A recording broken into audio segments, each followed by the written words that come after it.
What's going on is Anton from AntonDaniels.com. I appreciate you guys for continuing to rock with me, but I just got home off of an early morning flight, right? First thing through the door, I want to see my family. I love my family. You know, I'm a family man. I'm an advocate for families, right? Second thing, I got to get that hot shower because I got to throw the threads on.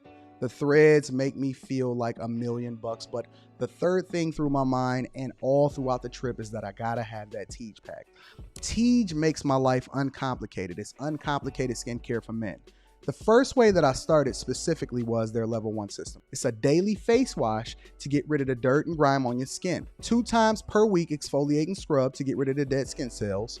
An AM moisturizer with SPF 20 because you should always be protecting your skin from the sun, and a PM moisturizer to help your skin stay hydrated and healthy throughout the night. Here's the thing. My favorite part about Teej Hanley is that every box comes with an instruction card that tells you when to use each product, how much to use, and in what order. They really making the process of achieving and maintaining amazing skin for men uncomplicated. In addition to amazing skin, members of Teej Hanley get tons of benefits, including at least 20% off the retail price, the ability to customize your box, exclusive monthly deals, you can pause and cancel at any time, and you get free shipping. And because Teej Hanley is sponsoring today's video, they're offering my viewers an amazing deal, right? Just click the first link in the description and you get 30% off your first box, plus a free gift. It's an amazing deal. You got to get started today. You're not out here trying to look like a Dusty. And if you travel as much as I do, which I'm sure most people don't, but you know me, I'm pushing my bag chasers in order to be in the top 5%, top 10%, top 1%. We got to make our lives uncomplicated, and Teej Hanley is no better product. You got to look good. You got to smell good. And you can't be looking like a Dusty.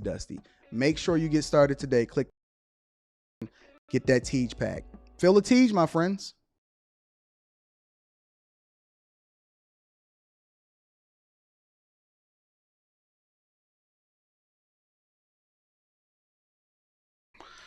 What's going on is Anton from AntonDaniels.com. I appreciate you guys for continuing to rock with me, making some adjustments really quickly. Give me a second.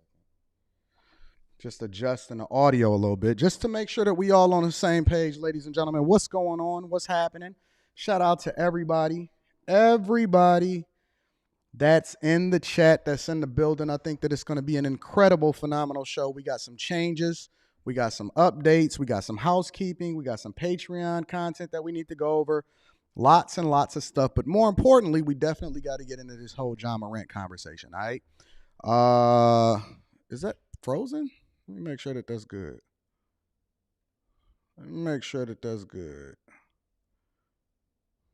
All right, we good. So shout out to the people. Let me reach out to my first super chat of the day. Shout out to Demetrius Shaw. He says, what if you played old videos before the live? That would be dope. Yeah, I did that a little bit when I when this used to be after hours, before this was the Millionaire Morning Show. And so it was absolutely awesome. It was a great thing. I don't really care for countdowns. That's the thing. I'm not really a fan of countdowns. I like to just get straight to it. So shout out to Teej Hanley, 30% off your first order plus a free gift. That link is in the description. If you have any other Teej Hanley product and you are a part of what it is that we're doing here on the Millionaire Morning Show, make sure that you get up out of that, cancel that, and then come and get this Teej pack over from Anton, because you got 30% off your first order plus a free gift. Yeah. It's going to be absolutely awesome. Shout out to Classy Beats also, another super chat of the day. Says, AD, can you do a quick Patreon video talking about your initial Teej deal and what you did to renegotiate? Absolutely. 100%. If you guys want to know about that, then make sure that you tap into the Patreon. The link is in the description as well as pinned to the top of the chat. I will drop a video, or I'll do a webinar for you guys to be able to ask me and go over negotiations with regard to sponsorships. Now, if you are a part of the Patreon, then you know that I show the receipts. I show y'all exactly what I make. I show y'all my back end. I've even went through and shown y'all my bookkeeping, how it is that you can leverage bookkeeping and all of that, right? And so if you guys are not a part of the Patreon, then you're really missing out. You're missing out on the game. You're missing out on the insight and information on how it is that you can literally have life hacks that allow for you to make $500,000 a year, and you don't even have to do anything largely outside of leveraging your expertise in order to really, really capitalize off of the information. So if you're not a part of the Patreon and you're missing out, I actually dropped 2 exclusive interviews over the weekend, back to back. Shout out to Mother's Day. I'm going to go in on the mothers later on this week. I kind of laid off of y'all on the weekend, but definitely going to hold y'all accountable on Wednesday. We going to get there. We got Q's show tonight, so make sure y'all tune in to Q. It's going to be absolutely awesome, and I might pull up. It's a strong possibility that I might pull up, but you never know. That is going to be on my other channel, the Anton Daniels channel. And also, finally, Charleston White show, Detroit. I'll have more information on that tomorrow morning during the live stream. You're going to see the flyer and all of that. And then after this live stream today, shortly after, I'm going to put it in the link. If you're restreaming this, I'm putting the link in the description for you to purchase your Charleston White tickets in Detroit. One night only, Garden Theater, June 9th. It's going to be lit. Sponsored by me, Anton from AntonDaniels.com. We bringing a big homie out to do a show here in Detroit. First time in Detroit doing the show. It's going to be absolutely awesome, absolutely ecstatic, phenomenal show, and I can't wait to be able to kick it. Hey, Rita, can you do me a favor and write down Brian McKnight? Because I definitely need to tap into what Ray Meester is talking about, but we're going to do that tomorrow because we got to dig in a Ja today, all right? So if you are a part of the Bag Chasers, make sure you tap in. If you're not, link is in the description as well as pinned to the top of the chat. If you don't have your Teach pack, make sure you tap into Teach Hanley. 30% off your first order plus a free gift. Charleston White tickets going to be in the description shortly after the show. Happy belated Mother's Day. So today is Monday, May 15th. Monday, May 15th, 2023 year of our Lord. Shout out to everybody that's in the chat, that's in the building. I hope y'all ready to get started. Shout out to all of my people. Welcome home for those of you that's just getting out of town. I might be out in D.C. this weekend. You never know. So make sure you tap in, and it's about to get awesome. So you're going to see a few changes throughout this show. Ian says, where can I ship these shirts? I'm local too. The link to my address, or my address, is in the description of this video. My address for y'all to be able to ship whatever it is that you want to ship is in the description of the video. And I'm dropping a Patreon exclusive video within the next couple days. Or I might just do a webinar. You never know. All right, so you're going to see some changes throughout the show. There are going to be updates all throughout the week. And you know we always continuously revising what it is that we're doing. But we got to dig deep. We got to dig deep, ladies and gentlemen, and we got a lot to go over today. So I hope you buckled up. I hope you got your seat belts on, and y'all ready to get into the show? Let's get it popping. So, Ja Morant, ladies and gentlemen. Ja Morant. Big news this weekend. Big things to tap into. We got to get into it.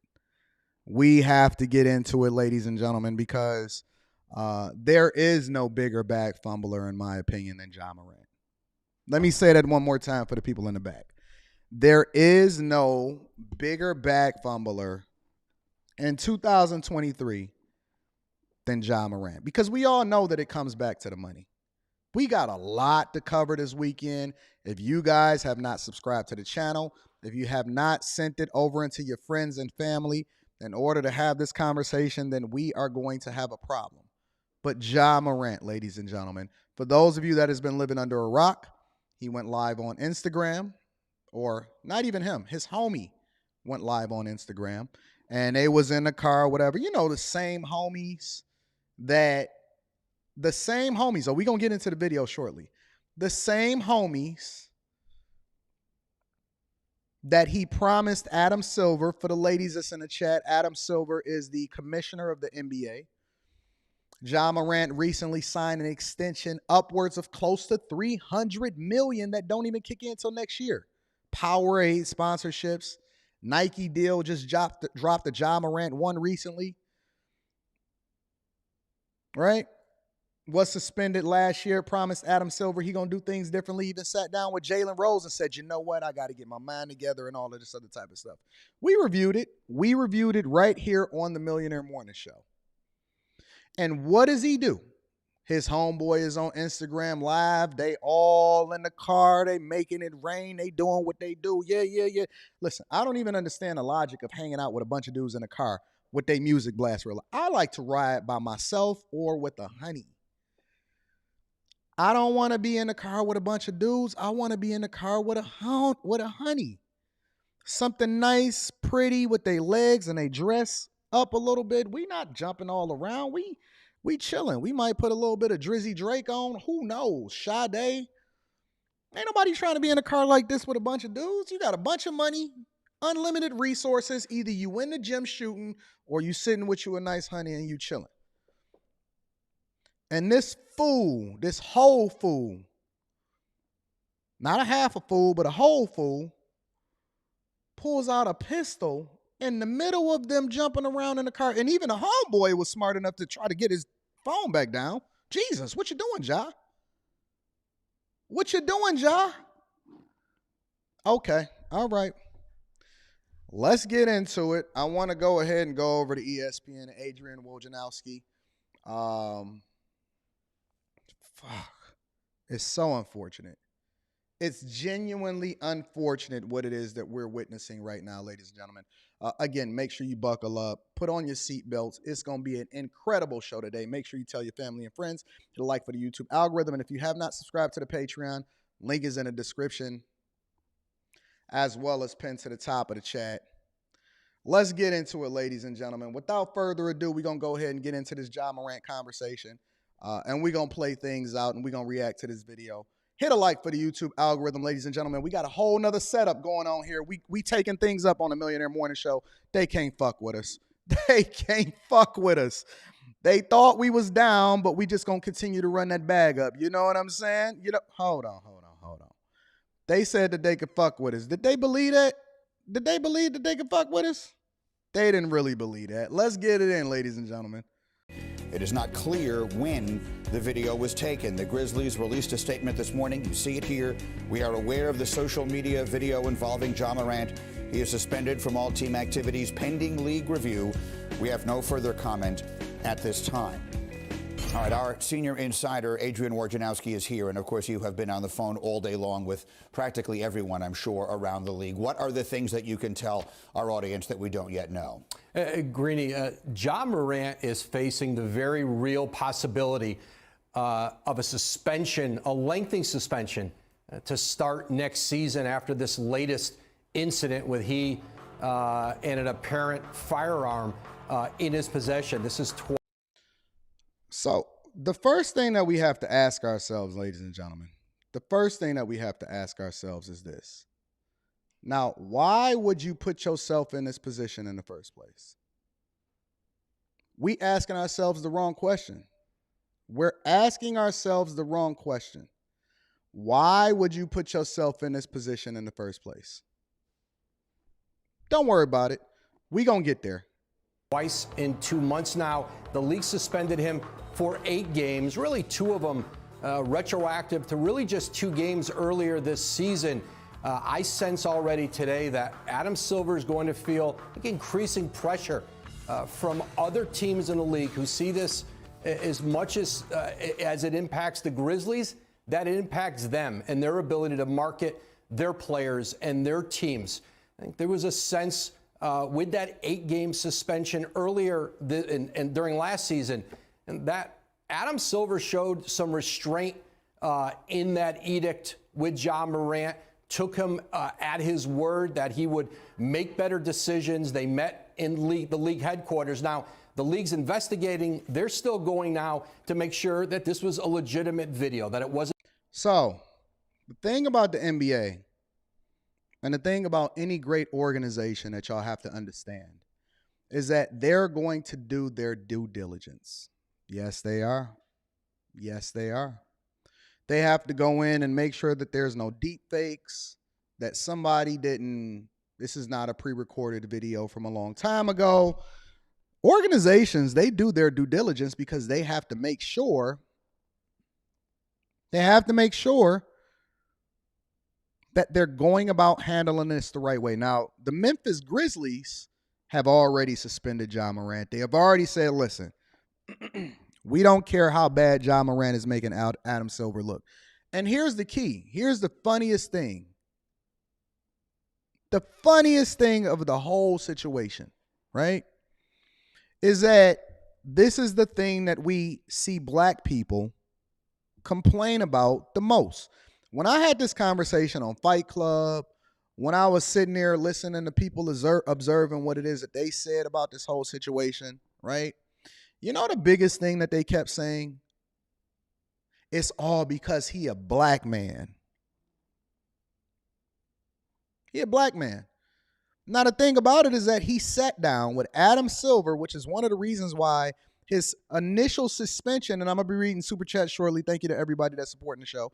His initial suspension was actually limited to only 8 games in which he lost the equivalent of over $600,000 as a result of it. Talk about a bag fumble, right? But then there are some people that'll say, well, it's not really that big of a deal because it's only $600,000. He literally just signed an extension that don't even kick in next year until to be up at over 300 million close to, right? Here's the funny thing.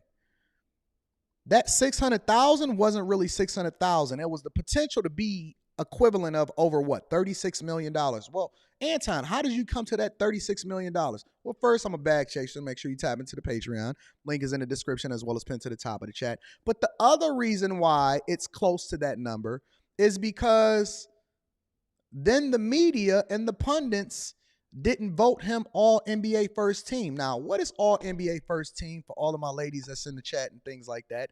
Well, what it is that there's incentives that are inside of these contracts. How many all-star games you make, how many playoff games you win, or if you can take your team to the playoffs, if you're on good behavior and you don't get caught up in nothing and you don't get suspended or anything like that. If you make all NBA, if you make all NBA first team, second team, defensive player of the year and all of that other type of stuff, there's bonuses to be made. Remember when I told y'all inside of corporate America, it don't just happen inside of corporate America. It happens in every single sport, entertainment, so on and so forth. And what happens is you largely don't work just for the contract. You work for the bonuses. So because he missed that designation, because he couldn't keep himself out of the club or he couldn't stop grabbing pistols and putting them on camera and all of this other type of stuff, as a result, he lost upwards of close to $40 million just because he did not make, which he was on track to be, because he did not make all NBA.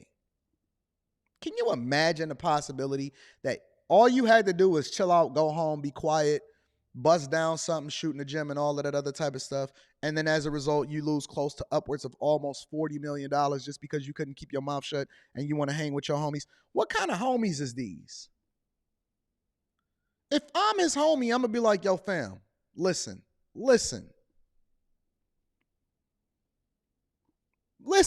If I'm his homie, this is what I'm going to say.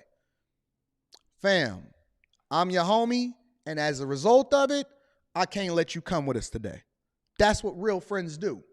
Real friends will have you mad at them, but they're not going to let you fumble the bag. Hey, look, bro, I know it's fun. I know we can hang out and stuff like that, but as a result, we can't really kick it with like that today because, bro, you got a lot on the line right now.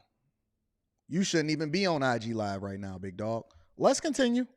Doctored in some way, but I think there is a real possibility, if that is what it appeared to be, a weapon in Ja Morant's hand, he again is going to likely face a significant suspension to start next season. The commissioner has pretty wide-ranging latitude in terms of best interests of the league, contract conduct detrimental to the NBA, to suspend Ja Morant without pay for a significant period to start the season. All right, we will keep a close eye on that, obviously. Let's move forward. I want to get what Stephen A. Smith's perspective is. I want to get Jalen Rose's perspective.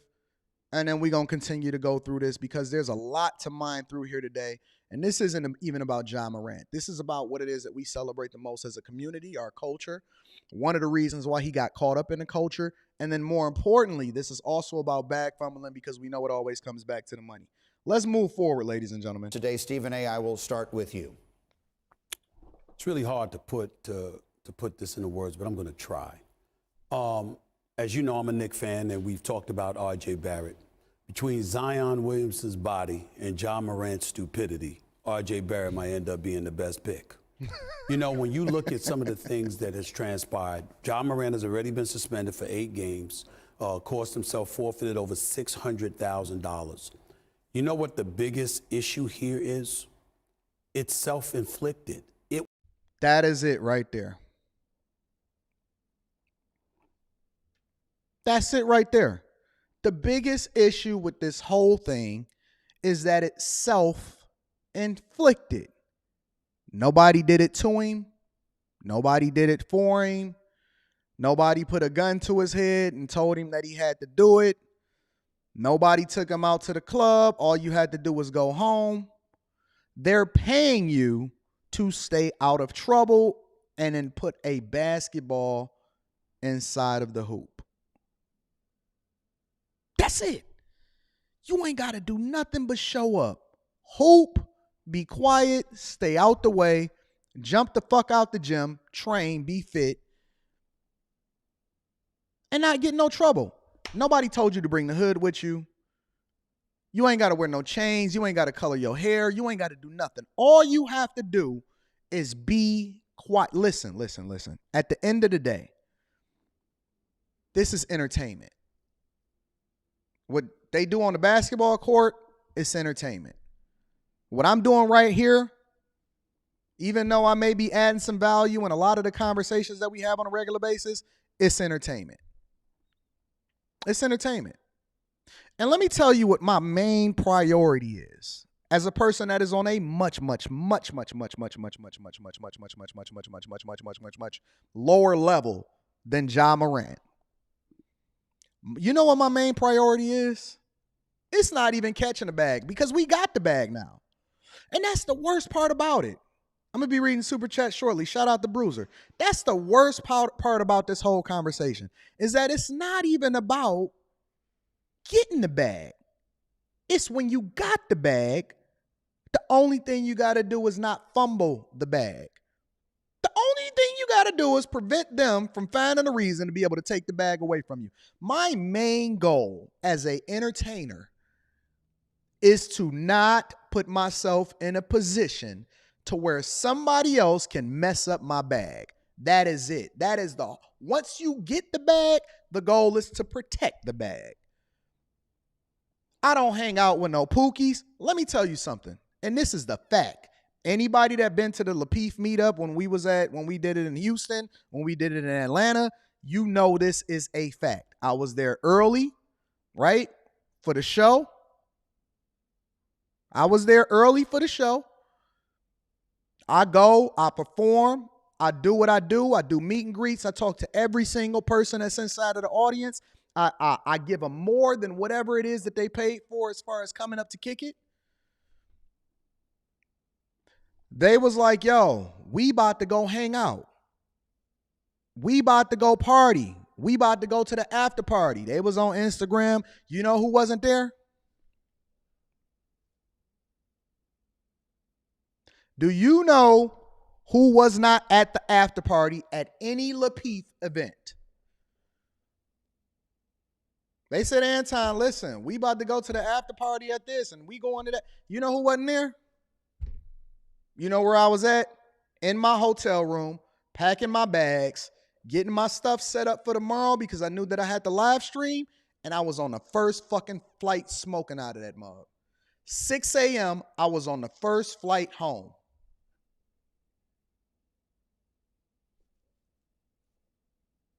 I was on the first flight home, 6 a.m. That's a fact. That is a 100. Man, the goal is to protect the bag because he already got the bag. What are we talking about? Listen, you could say a lot of things about me. You could say you don't like me. You could say you don't like the way that I talk, that I hold women accountable, that I'm not for reparations. You can say a lot of things, but the one thing that you can't say is that I'm going to do a self-inflicted wound in order to miss out on the bag. You can throw away all of the talking points and say, listen, I hate Anton. I don't like him. I don't like his talking points. He mean to me, whatever it is that you want to say. But when you come here, you know that I'm going to show you how to get and protect your bag. End of discussion. At the end of the day, that's the one thing that we all got in common is that we all trying to get that bag. And when you get it, you don't fumble it. You worked your whole life for it. Self-inflicted wounds. It was Unreal. his Instagram post that exposed the initial situation with him holding a gun that got him suspended. Now, with this latest video, it's somebody that he's with deciding to go on Instagram Live. This is not TMZ or somebody finding out something and digging it from. It's self-inflicted. And I'm just imagining, because I remember speaking to Draymond Green on his podcast earlier this year, and one of the things he raved about when he talked about Ja Morant, he said Ja Morant is one of the most intelligent players in the game and one of the most intelligent athletes you will ever find. So if we want to eradicate the word stupidity, then we have to go to something deeper. There's got to be a problem here. Now, whether it's with the company you keep or other things that you're doing that lead to you making these foolish, idiotic decisions, there is no question there's a problem somewhere. I would do you one better, Stephen A. If you actually look at the video. If you look at the video, this is what we know for sure. Ja Morant is the idiot. Ja Morant is the idiot. It's not his friends. Y'all think that it's his friends. Y'all keep trying to hold his friends accountable, and the only reason y'all saying it is because he's the one that got the bag. If you look at the video, his friends are literally trying to save him from himself when he pulls out the pistol. The friend tried to take the phone and say, "Oh, Jesus. Oh, Jesus." I would submit to you that it's not his friends, it's him. It's him. You know the funniest thing? That I don't want to show the video right now because I don't want this video to then get censored because it is a pistol in the video, right? But here's the thing. Y'all can go and watch it on your own time after the Millionaire Morning Show.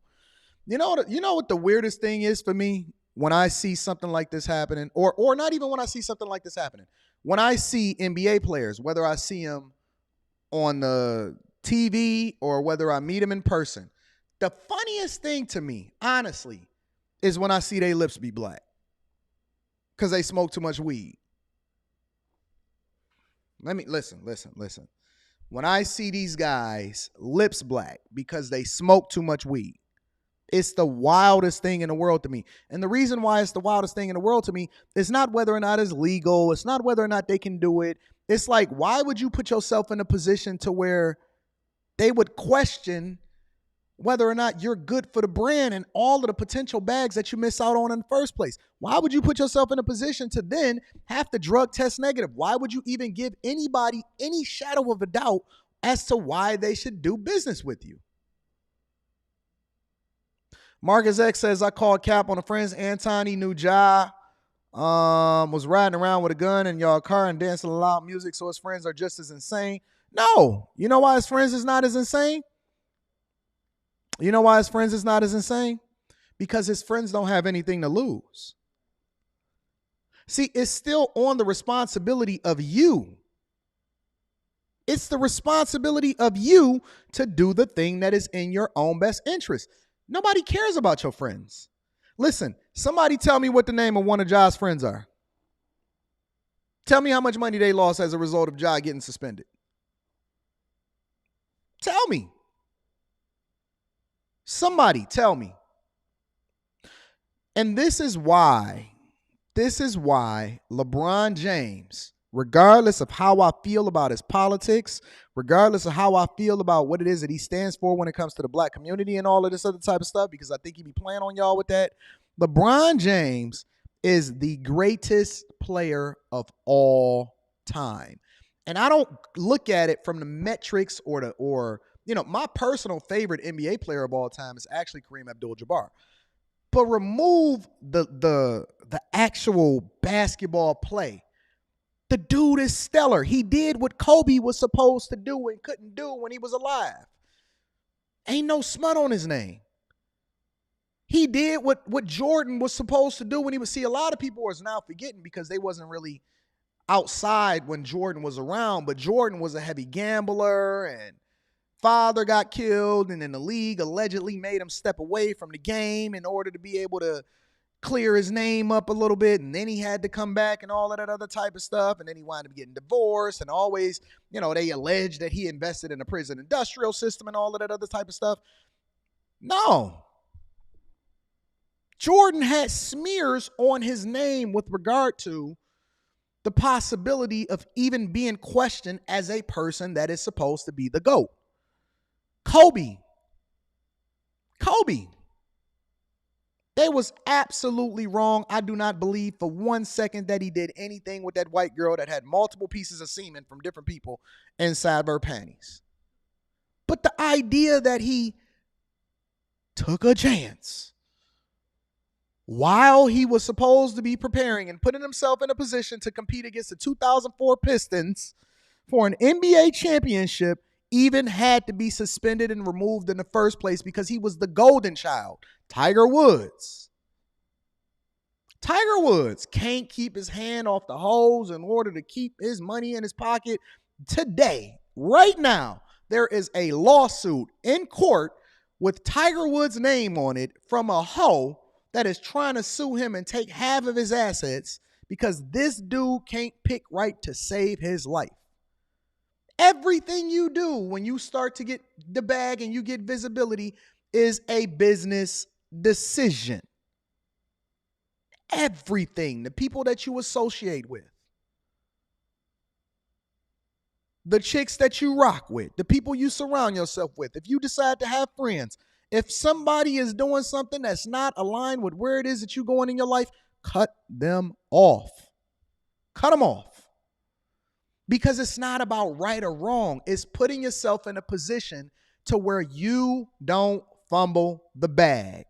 Everything about LeBron is stellar. Everything about LeBron is stellar. His friends, stellar. Wife, stellar. Kids, stellar. Business practices.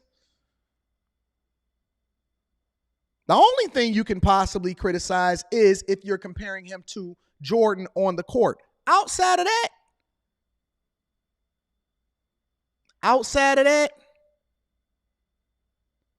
you don't put yourself in the position to fumble the bag ever. Listen, especially when you worked your whole life to get it, you there, you got it, and now you're going to tell me you're going to be in a position for them to be able to take it? All because you can't do something that you were supposed to do? Okay, stop carrying guns with you on camera. What is wrong with you? What is wrong with you? All you got to do is go home, live in your multi-million-dollar mansion, and go to work, bro. Hustle, grind, get in the gym, shoot the shot. Yo, you in the off season. You supposed to be in Cabo. What is you doing in your homeboy's car?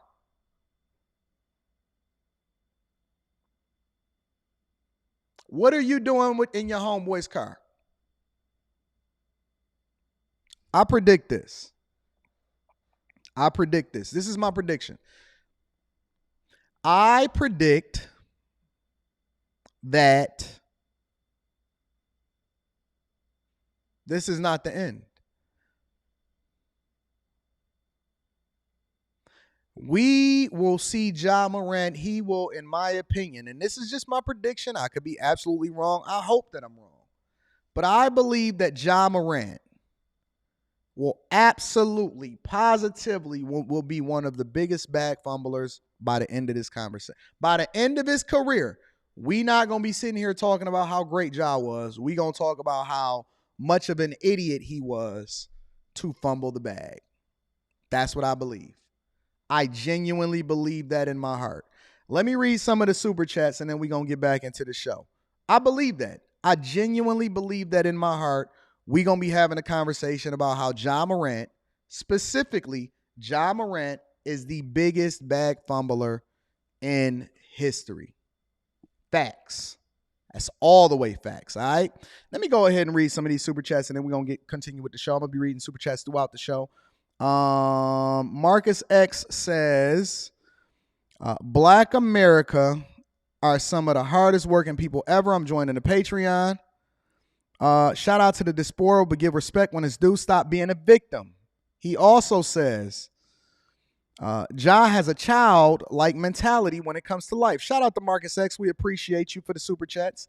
Debt-Free Dad says, contract probably has a clawback provision to get that guaranteed money back. This ain't black, it's stupidity. Shout out to Debt-Free Dad. I like that name. Never lose Forex and crypto.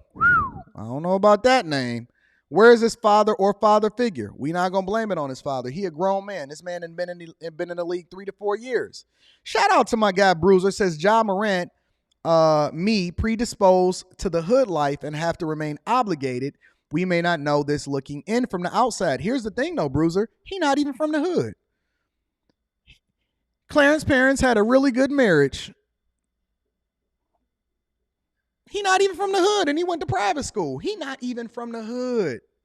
He not even from the hood, Bruiser. That's the biggest problem. He all of his problems is self-inflicted. Wealth building journey with the 10 ball says this is what happens when there are no male role models in a young man's lives. Failure to instill discipline in young men leads directly to aimless pleasure, seeking, and destructive behavior. Philip Sadiq just came through and dropped the 10 ball off. I appreciate you, Philip. Spaces says, saddest part about this is Ja can actually hoop. And there's so many people that would kill to be in this position. Dame Dash says Brian would have been in the gym bumping music, hitting the Rolly Store with the Rolly on. What's the getaway carjack portfolio? Shout out to my Detroit brethren. Marcus X says, you got your freedom to lose. I have nothing compared to Ja. But I'd be damned if anyone put me in a position to have cuffs on my wrist. No, sir, not me. Wild. Get out your feelings with the 10 ball says, Ja is the perfect example of what's wrong with our community. We only care about you acting up if you're a celebrity. If you're not rich, then anything goes. There lies the issue. Thank y'all for the super chats. Let me read a couple of the cash apps that go along with that because it's people that supporting the platform. I got the wrong one. All right, here we go. Let me read a few cash apps, then we're going to continue with the show. We're going to mine this whole thing out. Shout out to Mike. That dude is in the building. I appreciate you. Also, Hugh Largy says, ferocious run when you bear the torch of truth. Shout out to you, big dog. Woody is in the building with the 10 ball. I appreciate y'all. Thank you to everybody that's supporting the platform. Get the likes up. Make sure you hit a like for the YouTube algorithm. Get your Teach Pack. Link is in the description as well as pinned for the top of the chat for the 30% off plus your free gift and Patreon exclusives. Just dropped 2 videos over the weekend. We're going to continue with the stream. Now, ladies and gentlemen, before we really deep dive into more basketball talk, Charleston White on my platform, conversations behind the scenes and on camera, called this out months ago. Everybody thought Charleston was crazy. I'm going to be reading super chat shortly. Everybody thought Charleston White was crazy. They felt a certain type of way. They was trying to hold him accountable. They said, oh, no, you can't say that, Charleston, because he's a black man and we got to be against the man and all of this other type of stuff. But I'm going to tell you, I talk to Charleston pretty regularly. And he called it. He said, Anton, they're going to have to make an example of him now because if they don't make an example of him now, this is going to happen again. This is absolutely going to happen again. So without further ado, let's go ahead and deep dive into that conversation because Charleston absolutely be on the money. I'm going to start calling them Charleston Damas. I'm going to start calling them Charleston Damas. Nah, I don't want to do that one. Let's go into this one. I'm going to start calling them Charleston Damas. Make sure y'all hit a like for the YouTube algorithm, subscribe to the channel, and turn on your notifications. We going to have a phenomenal show here, ladies and gentlemen. Let's get it popping. So Ja Morant is a player for the for Memphis. I saw that today. Yeah. Did you? Yeah, go ahead. What'd you think about Ja Morant? I can ask you a question. Well, hold on. Let me back up for a minute because a couple weeks ago, right, it was some reports from team personnel that said that he hang with a lot of street dudes or whatever, right? Yeah. And even to the point to where they was like pointing lasers at him and making alleged threats towards the different staff and stuff like that. And he been getting caught up a lot in a narrative in which they trying to paint it out like he like kind of, you know, he running things. He's a He a thug. gangster. Yeah, that's what they trying to say. Who he play for? Memphis. Yeah, they need to get rid of. He said he's a thug and Memphis need to get rid of him ASAP. Yo, maybe we should put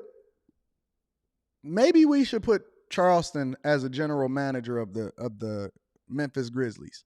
Charleston don't even be knowing nothing about basketball. He don't be caring. He be on the floor. Oh yeah, he be down there on the Pistons. When we here in Detroit, he said, "Listen, I know a thug when I see one. He's a thug, and they need to get rid of him ASAP." They need to get rid of him. They need to get rid of Ja. Yeah, he's a liability to the team. He's gonna cost some teams some money. You need to get rid of him. Yeah, for public safety reason and team safety reason and protection of the staff and other team players. They need to get rid of him. He called this months ago. Months ago. Didn't even know who he played for. He called it months ago. He's going to get somebody hurt. He's going to get somebody hurt.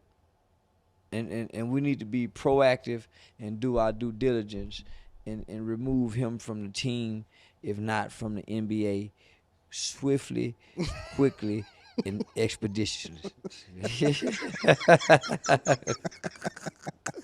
I'm being dead serious.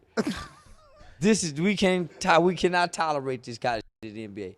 After what I just read about this boy here, he done pulled a gun on a 17-year-old, kicked the door in. Yeah, that's what I was gonna ask you We got to next. get his out of here now. He need to be suspended until.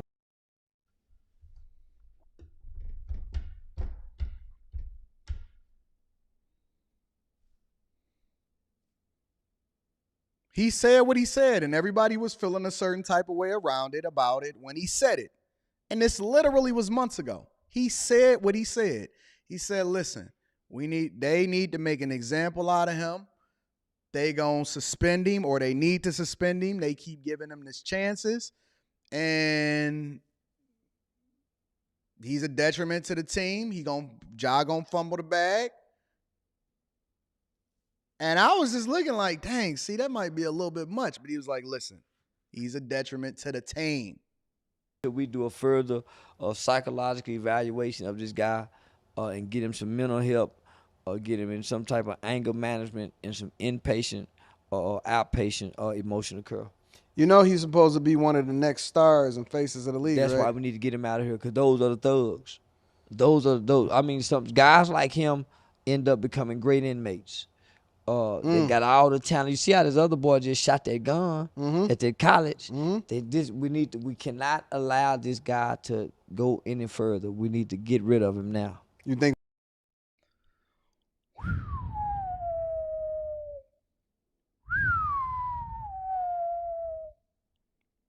What do y'all think about that?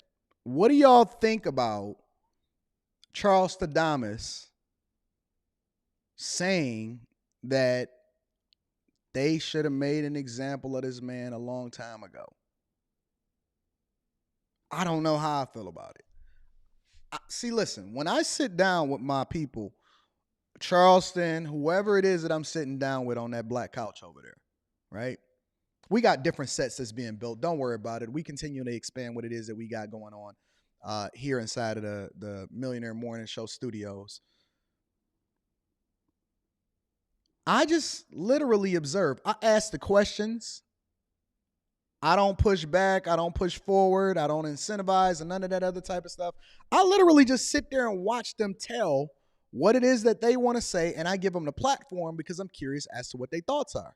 He gonna fumble? You think he gonna mess it all He up? done already fumbled. The boy done pulled the gun out on a 17-year-old kid and kicked the door in. He done already fumbled. These acts of aggressions and violence by NBA players and NFL players and acting like street guys and thugs and gang members should be zero tolerance. One mistake. Why would they be like that? We done seen we had too many goddamn Pac-Man Jones. This ain't nothing but another goddamn Pac-Man Jones in a basketball jersey. Say nothing but another goddamn Pac-Man Jones. Get him out of here. We done seen this before. I just be sitting there laughing. So Greg Smith says CW is a wannabe gangster too. No, y'all don't really understand CW's background. That just tell me that you don't know where he come from. You don't know what it is that he's done. You don't know the time that he spent inside of the juvenile detention center, inside of prison, jail, whatever it is, you don't know nothing about it. Apparently, you have not seen me interview his brother that just got out of jail after 31 years, right? Charleston don't want to be a thug. Charleston is for the kids in his community. He's so focused on doing what it is that he's got going on with his own community and his kids and with Pops and so many different people. This dude go out and he give money out. Every single town, every single city that he goes to an underserved, privileged area. He advocates for certain people. So please don't ever, you don't know nothing about him. Nobody that comes from that life wants to be in that life. They trying to get out of that life. They don't want to be a part of it. They want to change it. And you can't switch the narrative and try to move the goalposts, because the reality is that he's speaking to what it is that he see happens every single day. Every single day. And what does he see? He can identify when somebody is going to be a potential bag fumbler.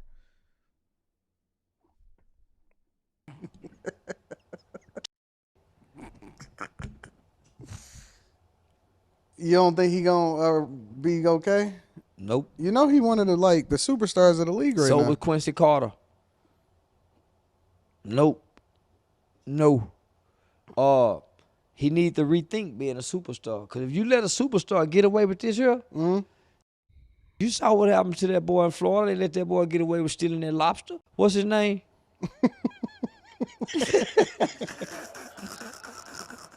The football player? Jesus Christ. I'll tell you what, supposed to let me break, man. You let me break here. Yeah, nah, man, they stole that lobster down there, man. What's that boy, that Jameson boy? Yeah. You gotta punish. Jameson Winston, yeah, I think. You gotta punish superstars as soon as they do something wrong. Jesus Christ. And this boy done what, 3 things already. That we know of. Now, hold up. He done got so bad, he got the thug coming to the game, right, pointing lasers at the staff. Yeah. Now, come on now. He gonna get somebody hurt in the locker room. Listen. They don't never shoot at the people that they trying to hit. So here it is. He hanging around these gangsters and thugs. Got them around the motherfucking facilities. When the gangsters come shoot at the one, they go hit an innocent person. One of the cheerleaders or something. Maybe the team doctor. They need to get him away. They need to get him away. You know they're not going to do that though, right? Well, not until he do something egregious. Well, that's why they need to take Black Lives Matter off the NBA court then.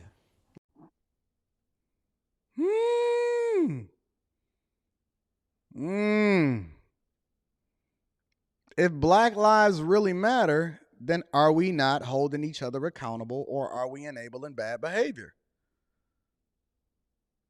If Black lives really matter, because listen. These are the guys. There's nothing that any dude in the hood, regardless of how you feel about it, there's nothing that any guy in the hood wants to be any more than a basketball player, a ball player, or a rapper. I don't even know if you can say a rapper anymore. They sing in their raps now. Nothing that is more influential to a young black man and that is more enticing to a young black woman than a ball player or a rapper. This is just reality. I don't agree with it. I don't stand with it. It's not my thing, but there is nothing more impactful. Black culture is absolutely trash. We all know this. Black culture is absolutely trash, but there is nothing more influential and more impactful than a ball player or a rapper to a young black man and a young black woman. Because the young black man wants all of the fame, the money, and everything that comes with it. They want to be like him, and the young black woman want to be with him. The young black man want to be like him, and the young black woman wants to be with them. And so when you start to look at what the influence and impact of that is, and then you see this egregious behavior, especially considering that he not even from that. Ja Morant is not even from that cloth. Clarence parents had a really good marriage.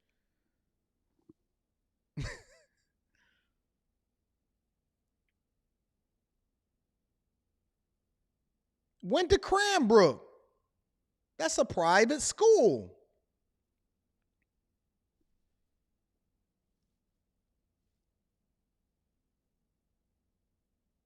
What we talking about? Right? And I'm not an advocate for anybody fumbling the bag. I mean, come on, man. I'm not an advocate for anybody fumbling the bag, but Jesus Christ, man. How many examples do we have to see of this? Pac-Man Jones, Michael Vick, Gilbert Arenas. They still was paying Gilbert Arenas even after they got him out the league. Gilbert Arenas just stopped getting checks from the Washington Wizards.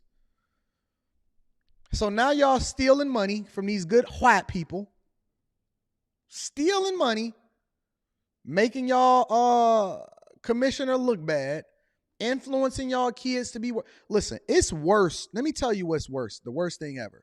The worst thing is not even what it is that you do to yourself. The worst thing is that when you get the spotlight, you make your people look bad. When you get the spotlight, you make your people look bad. If they ain't gonna get rid of this boy, and knowing this boy is putting everybody's life in jeopardy, and he got these gangsters and these gang thugs coming to the game, pointing red beam laser lights at the staff, cause he done had an argument with the people, then the NBA officially have made it a stance that they don't care about Black Lives Matter.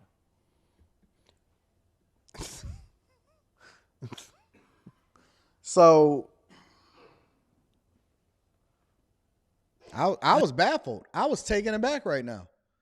I didn't know what else to say. He had put the cap, he put the 100% twisted the top on the bottle and the whole 9 yards. I didn't know what else to say when he said that. Dang, see, I'm trying to shoot him some bail, man. He a tall basketball player hanging with thugs. You need to stay away from him. Don't try to defend him.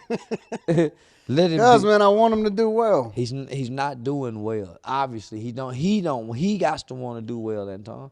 He don't want to do well, brother. Why would a multi-$100 million he has the potential to earn $500 million. Every Jewish owner, every Jewish slave owner in the NBA should know. You can take these out the hood, but you can't take the hood out these. They going back to the hood. Even if they not from the hood. Is that true?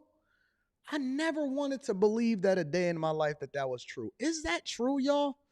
That you can take a dude out the hood, even if he not from the hood, you can keep him away from the hood, but he gonna chase the hood back down in order to ensure that he a part of the hood in order to fumble the bag? And then they gonna be doing tours and writing books talking about don't be like me. Same thing, same cycle, over and over.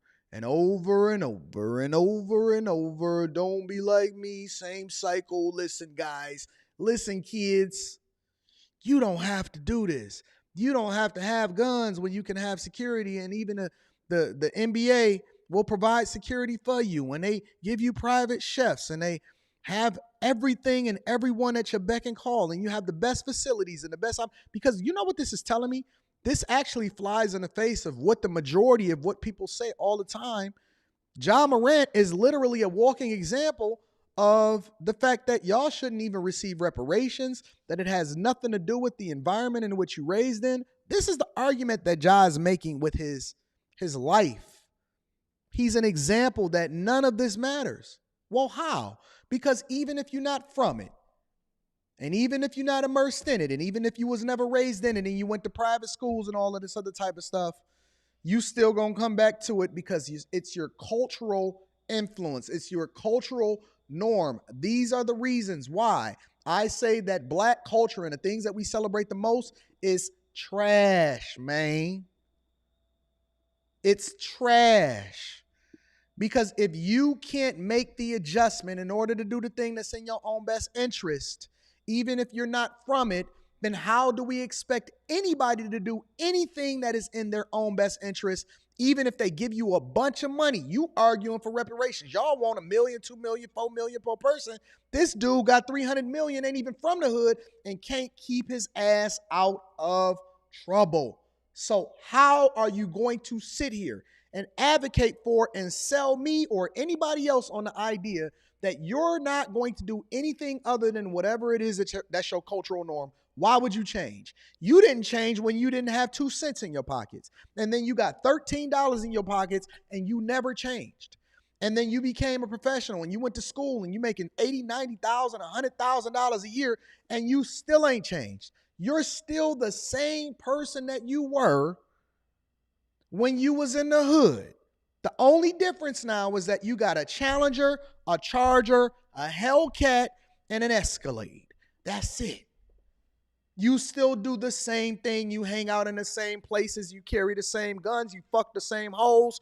You do everything that you was doing when you was making $5,000 a year and your mama was on food stamps. And now you making more money than you've ever made in your entire life. And you are a single parent. This is the same thing that they are in the hood. You are hold on. Give me a second. Let me cook for a minute. Let me just cook for 1 second. For 1 second. You are a single parent.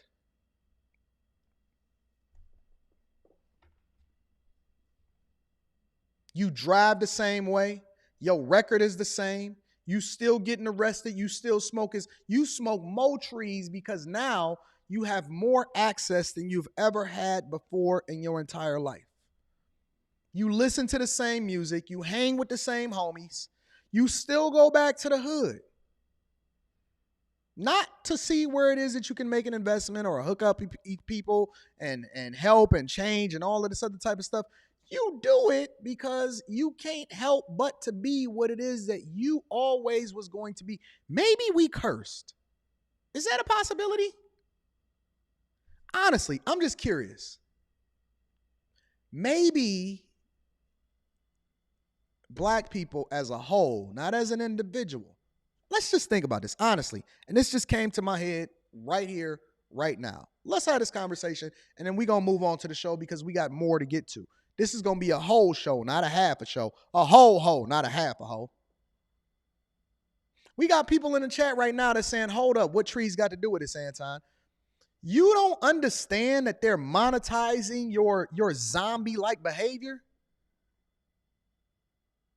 Y'all don't understand that they're literally drugging you up and keeping you induced in this whole life coma in order to prevent you from ever seeing clearly because they understand that it's monetization that can come along with your ignorance and your zombie-like, I'm out of my mind, I can't figure it out, I'm addicted, and as a result, the only thing I'm going to lean into is the thing that can get me over the hump every single day. They keep you in a medical-induced coma.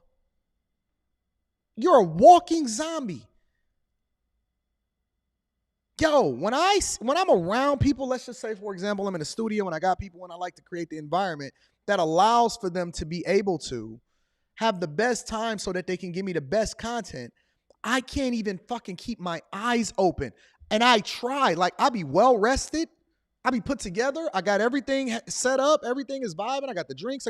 Dog, as soon as they start smoking and you talking to a dude that don't smoke, I largely don't even drink unless I'm out of town because I don't want to have to drive home.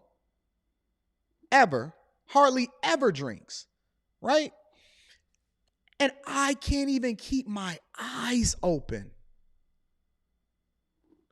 I just be like, I'll be telling my editor, hey, yo, you got to work some magic on me. Keep the camera off me because I couldn't even keep my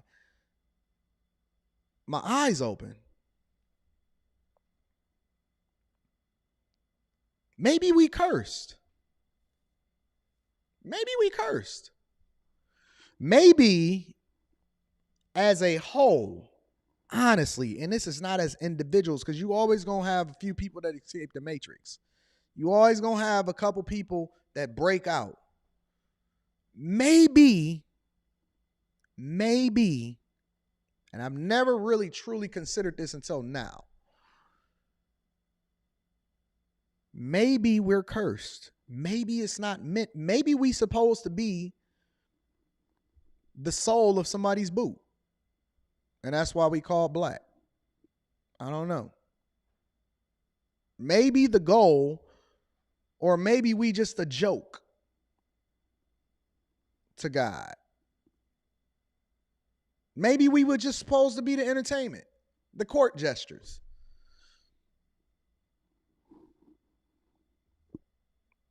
I mean, it's got to be a reason why we just inherently, no matter what country we in, no matter what part of the earth we own, no matter how much money we got, no matter how poor we are, no matter what state you in, we continue to do the worst thing that's for us no matter what. Don't matter if you picked up a basketball, don't matter if you're a businessman. Yo, don't matter if you're Ja Morant or Jonathan Majors. Both of their names start with J.A., and they both is getting their ass kicked right now. Don't matter what kind of chick you get with. She could be white, black. You motherfuckers is going over into Thailand, messing with lady boys, and then you're going over to Sasua over in the Dominican Republic, and y'all still getting arrested over there. Now, we starting to take over other countries with our pookie-dom.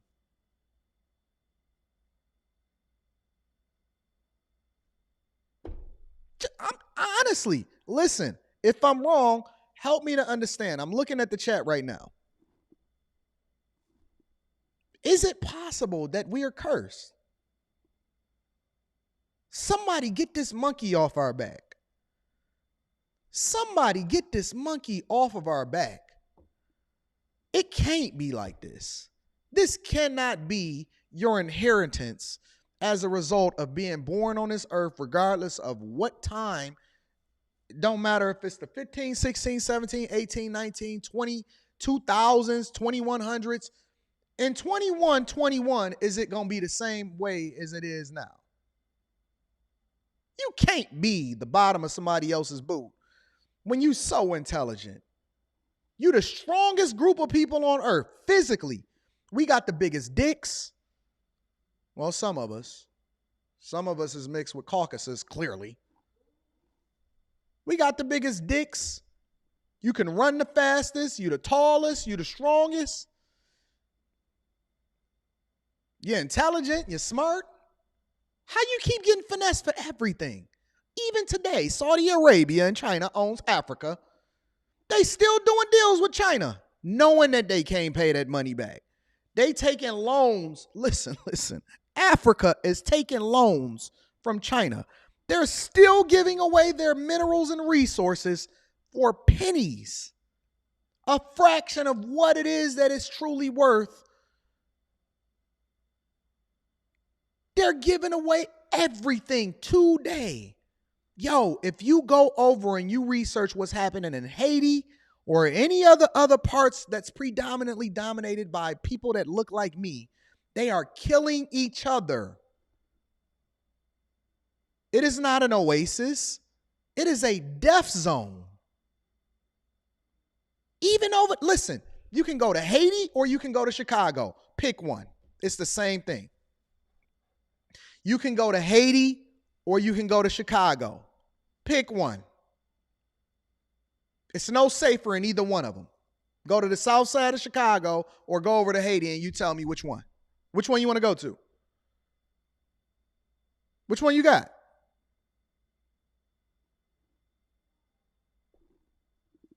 Just curious. Which one is it?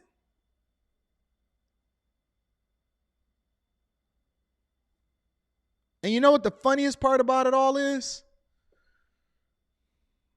Now you want to be like gay people.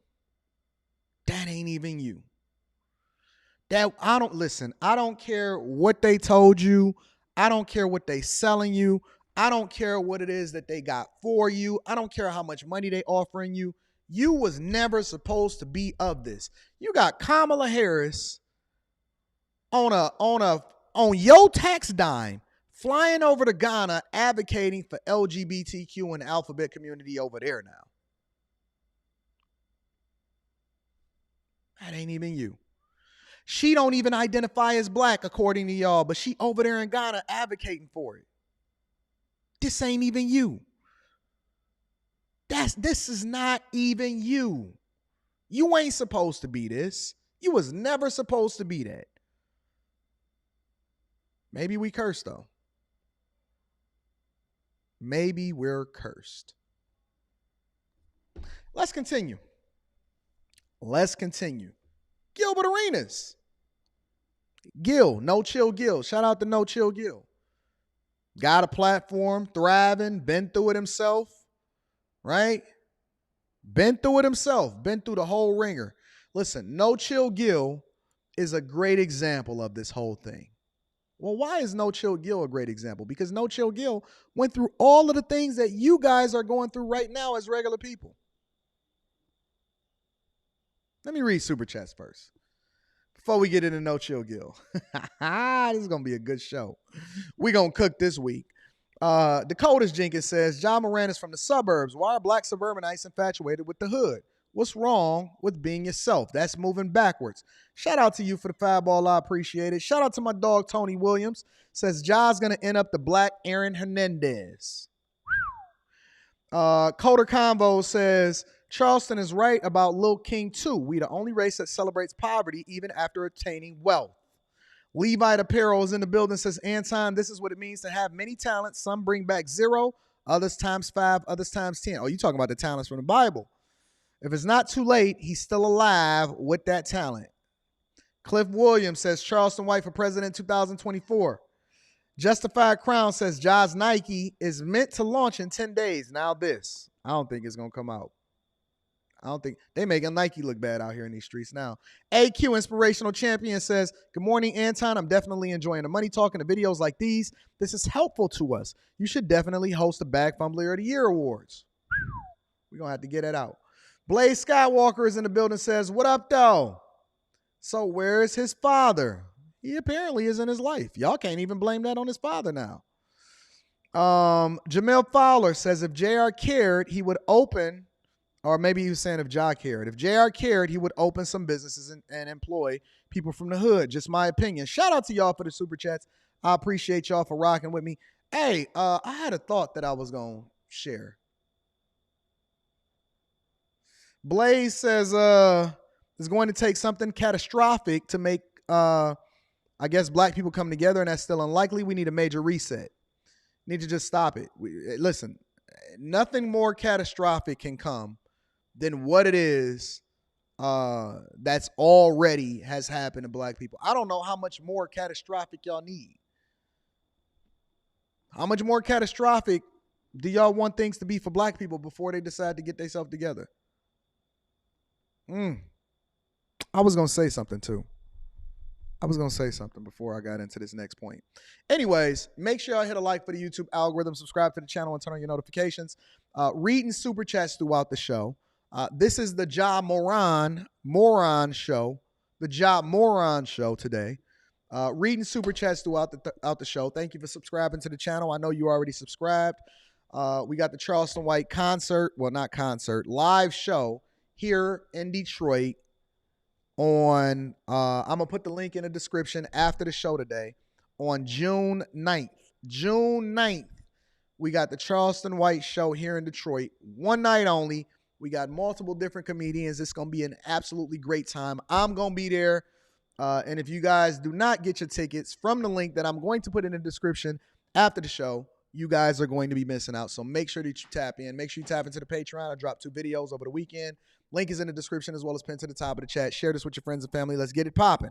All right, so Gilbert Arenas, right? One of the reasons I like to take Gilbert Arenas' opinion into this whole conversation is because I think that Gilbert Arenas is incredibly entertaining, right? Listening to him and his breakdowns when it comes to basketball, also his ability to be able to finesse. You know, black people is all about the finesse, right? his ability to be able to finesse the Washington Wizards. He's talked about his contracts. But more importantly, Gilbert Arenas, I was about to say Ja Morant. Gilbert Arenas is a reflection of the black community in a larger sense, right? Because he had everything. He got taken through the ringer visibly from his baby mamas. You know, we love baby mamas as black men. He got suspended, missed out on a bunch of money as a result of bringing a gun inside of the locker room. A lot of people forgot about that, right? But Gilbert Arenas had some thoughts on his own platform based off of what it is that he's seeing from Ja. We're going to go ahead and get into that right now, ladies and gentlemen. Make sure you hit a like for the YouTube algorithm. We got new things popping off here at the Millionaire Morning Show. More importantly, we got me. Y'all like that, don't y'all? Anton out here with his production on. Ain't nobody fucking with us. Ain't nobody messing with us. Hey, listen. Before we get into this video, let me say this.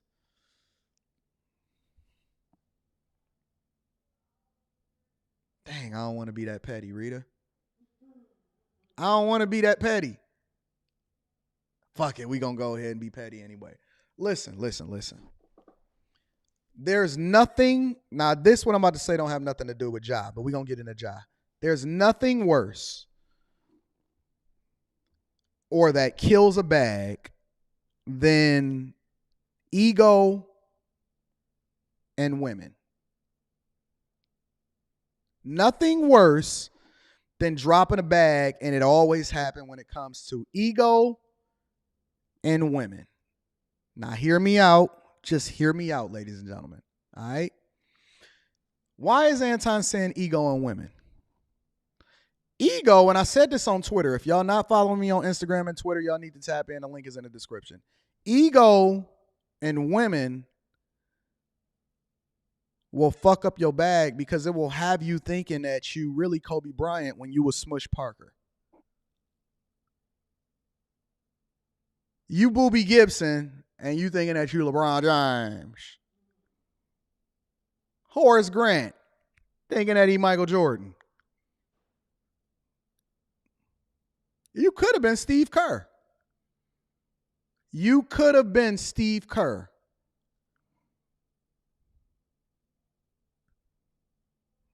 We do what we do over here. You could have been Steve Kerr. Now look at you. Now look at you. Dusty as fuck. I only got one real Instagram. It got the blue check next to it. My link is in the description. Now look at you. I'm going to be great no matter what. Y'all could have been riding this ride with me, but now look at you. You could have been Steve Kerr, coach and champion still. Dusty as fuck out here. Anyways, let's get into the show. No Chill Gil is in the building. I want to get his thoughts. Make sure you hit a like for the YouTube algorithm. Subscribe to the channel and turn on your notifications. Tap into Q's show tonight on the Anton Daniels channel. On my other channel, it's going to be popping tonight. I might even pop up for the night. Let's go back to Ja for a second. What advice would you give Ja now that he hasn't made this All-NBA team, now that his character has been called into question by the people that are responsible and have control over him getting his bag? But I told you this is going to happen. Yeah. I said this is going to happen. So he has the most important summer of this man's career is this summer. He better lock himself in the gym, in the house. You say you need to do? Huh? This was being communicated before. This was being communicated before Ja Morant ever caught this new L. Ever before Ja Morant caught this new L. This is what Gilbert Arenas was saying right before it happened. Yep. Cut them drip. Come back next year. Yes. See, I'm gonna go. Yes. I'm gonna turn back into Demetrius. I'm gonna go a different. Like y'all said, I'm gonna. Hold on. When I went and looked at the comments, you know what people was feeling a certain type of way about? Of all of the advice that Gilbert Arenas was giving. Now, these is OGs. Gilbert Arenas said, listen, you need to go in the gym, cut your hair, start being more presentable so it is that you can get to that bag. No, Ja don't want to be Kobe. Ja want to be Ja.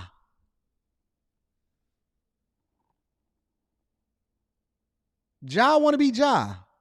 People was feeling. Listen, I told the young bull to on the other one. I said, yo, you need to cut your hair, homie. Look more presentable. What we here for if it ain't to get to the bag? You can do whatever the fuck you want to do once you get that enough money to be able to make your own decisions. What we talking about? Go a different approach. So like my kid's older than y'all, so I'm a father and I think that way. Like, I don't know T's real name, but T need to fucking become whatever was on his birth certificate as a father, and that's what needs to fucking happen. Yeah, put that nigga in To the be honest suites. with you. Put him in the suites. To be honest with you, listen, come here, bro. I need to talk to you. Me and you need to have real heart-to-heart now. No. We ain't having No. We ain't having I don't think it had nothing to do with his father. I'm gonna be honest with y'all. I don't think it has anything to do with his father. I don't think his father is a part of this conversation. That's a grown man. I was telling I went out for Mother's Day, and it was me and Rita and my daughter, and we was sitting at PF Chang's, and well, actually it was the day before Mother's Day, and then I took her shopping yesterday. And Rita asked me, she said, Anton, and Leslie was sitting there, and she said, what would have been different? What would have been the difference if you would have had a son? How do you think that you would have operated differently? Because Leslie, although we push her, and she's really great in Taekwondo and all of that other type of stuff, that's my baby, right? And so she's largely up under her mother for the majority of the time in order to learn how to really become a woman. She learns how to cook. She learns how to clean.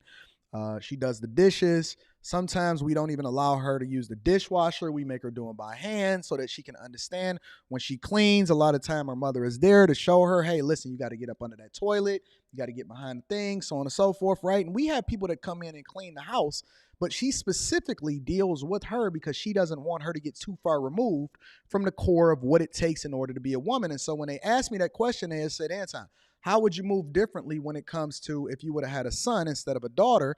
Because I went and got a vasectomy right after because I understood that I only wanted to pour the majority of my resources into my child, and I didn't want to separate resources, especially when it comes to how much it takes to raise a child in 2000 and whatever and beyond, right? And I said I would have raised them the same way that my father raised me. And she said, how was that? I would have let him fail. No, you're not getting a car on your 15th, 16th, 17th, 18th, 19th, 20th, or 21st birthday. You can't have one because you're not going to appreciate it, and you're not going to understand what it takes in order to be a man. And when my father would deal with me, my mom would shut the hell up because, and I would be like, yo, mom, but you understand what I'm going through, and she would just be quiet, and I would be looking at her like, and this is with me when I was really young, and I would be looking at her like, wait. You ain't hear me? I just had that conversation with you. You ain't tell my dad? And my dad was like, she can't save you. She can't save you. And I didn't understand what he was teaching me at the time. But he was letting me go through it, and he was letting me figure it out, and he was letting me fail. Because he understood that failing in a controlled environment then would prevent me from being able to fail and going to jail and finding myself in some dumbass shit later. When he seen me get fired from my job, my first job, he was just like, figure that shit out. I said, yo, Dad, that car is over there and it's for sale and I'm short like $600. I got this many thousands of dollars saved up. I need $600 more. And he was like, you got to go and find it. I said, well, can you pull over so I can talk to the guy and see if I can negotiate a deal with him? He was like, yeah, I'll pull over. He pulled over, and that was when I bought my 86 Buick Regal. I told the guy, I said, listen, man, I'll give you everything I got right now, and I'll give you some collateral or whatever. And then I'm going to come back in 2 weeks and be able to give you this other $600. And the guy was like, all right, cool. He didn't loan me the money. He had the money. He didn't give me no money. He pulled over and was like, hey, you can go and talk to him and see what it is that he going to say. But if you can't buy the car, then it must not be for you because you got to earn it. And I loved that car. I put everything I had in that car and I took care of it, and it gave me a sense of appreciation going forward. And when I see a lot of guys babying a kid just because they think, oh, you're my boo-boo and you're my baby, and they mamas get in the way and they fathers is feminine like the mama, and the fathers is letting the mama raise him and all of this other type of stuff, and he don't even know how to stand up when he pee. Every time he sit down, he pee. That's the only time he pee, when he sit down. And then keep on making excuses saying, well, I don't want to leave the toilet seat up because of my girl. No, y'all both sit down when y'all pee. So y'all both sit down when y'all pee. That's really all that comes down to it. And so when you get to a certain age, read over there cracking up. Your father can't save you. Your father ain't the one that's picking his friends. Your father is not the one your father can't save you. You should have been taught these lessons instead of being pampered your entire life. It wasn't just about private school. It wasn't just about the environment. It was the hard lessons that came along with being a man. And so now you know how to lead your family. You know what it takes in order to suffer. You know that ain't nobody coming to save you. You're making decisions not expecting to be in the Victim Olympics. You standing up for what it is that you believe based off of the principles that you were taught and the life experiences, and you were failing in controlled environments so that you wouldn't have to suffer later. Because the one thing I know about God, and two things is for certain, you can't skip steps. You can't skip steps to success. Just is what it is.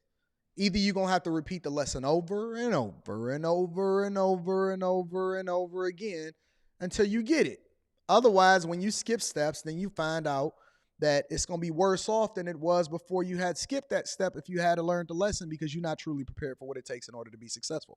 That's how you find yourself divorced. That's how you find yourself a baby daddy. That's how you find yourself getting fired from your jobs. That's how you find yourself begging somebody else for reparations, asking somebody for a handout in order for you to be able to fix yourself. Oh, I don't care if you don't like it. I don't care if you don't like it. The only thing that matters is the results. No. And whatever he get from that no, because it has to start there, dog. Because he ain't going to listen to his peers. They look up to him. Yeah. The guys on his team, he the star. His homeboys, he the star. Ain't no veterans on that team to go in there and be. Yeah, he got a bunch of guys that look up to him, got a lot of yes men. His head coach ain't never played. Yeah. We talked like about it's certain. Yeah. Everybody in the organization, even the owner's young. Yeah. Just think about it, man. Yeah. So therefore, it has to come from his Pops. We talked about the LeVar effect and how, when he coming in with how he wanted his sons to be in the league, and that everybody embraced that shit. But this is the same shit. Where's T at? T, you the pops. You know what the funniest thing about that is? LeVar's sons is rebellious too. They be mad at their daddy. They be talking shit behind the scenes. He said, don't get no tattoos. All of the motherfuckers look like they came straight out of prison with all of their tattoos. They don't be listening to him. They ain't checking for him. At the end of the day, they ain't checking for him. He gave them a blueprint. They was like, we got our own blueprint. You give them the thing that they need early as far as the foundation of what's going to set them apart. And why is every dude looking for another dude to be able to save them? Why is every dude looking for his coaches need to save him? His locker room, his teammates, his friends, his peers, you going to have to stand on your own, big dog. When you going to be able to stand up and pee on your own? Oh, they didn't ever teach you how to pee standing up? Okay, let's continue then. You know what I'm saying? Like, T in the lobby. You got it, you know what I'm saying? But then again, it's still on Ja, though. Trying to be a homeboy. That's why I said for him himself, cut his hair, right? Get a security team. Have at least 3 women as part of that crew. And they wonder why I'm always rolling around with women. Explain it to them, Gil. Right? So it don't look thuggish. Right. Right? Like Kobe did. Kobe's main security guard was a woman. That big Asian woman who sat outside his door. Yeah. Right? Right? Get some females so if anything happens, they're less aggressive. They think. They think. Right? So Anton is crazy because he always wrote, whenever you see me pull up to the Patreon meetup, whenever you see me pull up to an event, whenever you see me out in the streets, I'm surrounded by women. That's all I got around me. Whenever you see me at the Lapeef event, whatever you see me surrounded by women. It's a reason for that. Well, y'all don't want to hear that. That's maybe for another show. I'll break that down. Let's continue. When, people seeing you walk around, you don't look like a thug. You just look like you're being protected. You start having big old goons and different energy. Try not to be seen all summer. All that dancing and videos everywhere. That was cool. It was fun then. The gritty. It was gritty your ass in the gym. Ain't nobody need to see it. Like like he was just at Overtime Elite, right? Him, his daughter, his pops, they dancing. Like it's cool around the kids, but from the optics, everyone's looking like it don't look like you learned anything. Yeah. Let me ask so you you this. can't get in. You cannot be seen or get in trouble at all. Not a speeding ticket, not a jaywalking ticket. You can't be seen in Vegas at the pool party. You got nothing. And right after that, Ja Morant was in the car with his pistol like this. With a bunch of dudes. Listen, he did.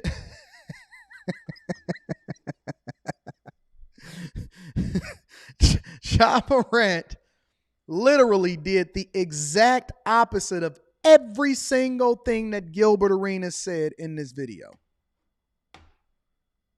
He was surrounded by a bunch of men out in the streets with a pistol doing things that he wasn't supposed to do around people that he wasn't supposed to be with in the first place. Now, call that crazy. Call me crazy. Right after that, his homie was on a live.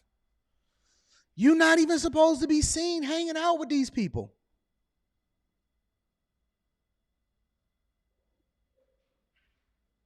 You're not even supposed to be out with these people in the first place. What are you doing? Right after that, he did the exact opposite of every single thing that Gilbert Arenas literally just described. Even all the way up to the fact that he still got them stupid colored hair. Bro, like this is. So what? Or this gonna happen next year. What does that do to his brand? Which one? The brand he was trying to build. If he listening to him, if he listening to me, he gonna shoot back up. So what about like the way he's going right now? His brand is gonna tank. His advice that he's getting as far as from the PR side, they're gonna keep trying to push him into the light, but in a way where he's not being seen like he's doing dumb shit. Like how does he use that? Where he knows he needs to be seen, he need to be at OT dancing with his daughter, but he don't need to be like No, that's still the same image he already has. That's what I'm saying. So You're saying what should he do? Cut his hair, right? Cut his hair. Get rid of the dread look. But he still got to be in the public. No, he don't. That's the worst thing for him right now. Because while he's in the public, he's gonna still be doing the same thing they've already labeled him as. Facts. So that's the one thing he don't want to see. We want to be able to see him. How can he change it? What about his relevance? Public appearances? His relevance. No. So what could he do? Go to group homes, visit kids, kiss some babies. Yeah, that's what I'm saying. He got to stay relevant somehow. You can still be in the public eye without doing all that. Just doing shit. Hold on. When Kobe was getting in that trouble, that next he was gone. Kobe was nowhere to be seen. When Kobe was getting in trouble, and I haven't even seen this part of the video, I only seen it up to that previous part. And when Kobe was getting in trouble, Kobe was out of the limelight. Why do y'all feel like y'all need to be in the spotlight even when you're not? Even when you're not on the court? You don't get enough shine when you're on the court? You don't got enough Instagram followers yet? Why do y'all feel like y'all have to? Y'all have to be in the spotlight 24 hours a day, 7 days a week. I don't even live stream every day. I used to live stream 6 days a week. I took it down to 5. On the weekends, unless you see me jump on Fight Club for about an hour or so, you don't even see me. You don't even see me. I'll be out with my daughter. I'll be out with man, I'm not trying to be out here visible for every single moment of my life. I'm trying to give you what it is that you need in order to be successful. Continue to build the brand and then stay out of trouble. You don't fumble the bag by giving it away. summer, when did we see him? Training camp. We never seen Kobe. We never seen Kobe. So the relevance is when he plays. October. So he comes back. Think about this. If nobody sees this man until training camp next year, and he got a nice ass fade haircut, what do you think October looks like for him? Great. Ja cut his hair. That's running fucking everywhere. Yeah. But that's also a guy who lost everything. Everywhere. That's somebody. So I agree with Gil. I agree at 100%. I think that Gil needs to make sure that he somehow, some way get on this dude's PR team so that he can mentor him and add some value into this young man's life, because obviously whoever it is that he hanging with is not best for him. They don't have his best interest at heart. They're not going to do anything to add any value into him, and he need to completely ditch whatever it is that he had going on so that he can make a more informed decision on a daily basis. Otherwise, this man is going to continuously fumble the bag, mess up everything that his father put into him, and it's going to go bad for him. It's going to go absolutely, positively bad for him, and I'm not a fan of what it is that I see happening right now. And I think that it's going to continue to be bad for him. So let me read this super chat really quickly, and then we're going to move on with the show. Let me see what we got here. Hink, shout out to my dog Hink, says Ja needs 40-game suspension without pay, Anton. I don't think that that's going to change him. I honestly don't think that Ja Morant is going to change as a result of anything. As a result of anything that anybody says to him, I think it's going to have to be his decision. I think he's going to have to wake up and stop fumbling. It's too many people that fumbled the bag before him, but I don't think that it's going to happen. I genuinely do not believe that it's going to happen. I think that this man is going to continue to fumble the bag. And I think that it's more to come with Ja. I don't think he's going to disappear. I think he's just going to continue to suffer as a result of it. And that's unfortunate. Let me also tap into Brock. Brock holding me down. I appreciate the super chat. Says, pass the love offering. Thank you, Brock. Thank you for the fireball. Thank you to everybody that supports the platform, supports the channel. Let's continue, ladies and gentlemen. I want to get into Brandon Marshall, okay? I want to get into Brandon Marshall. And the reason why I want to get into Brandon Marshall is because, and this is kind of like the athlete day. This is the day that we talk about everything related to money, bag fumbling, Ja Morant. Ja Morant.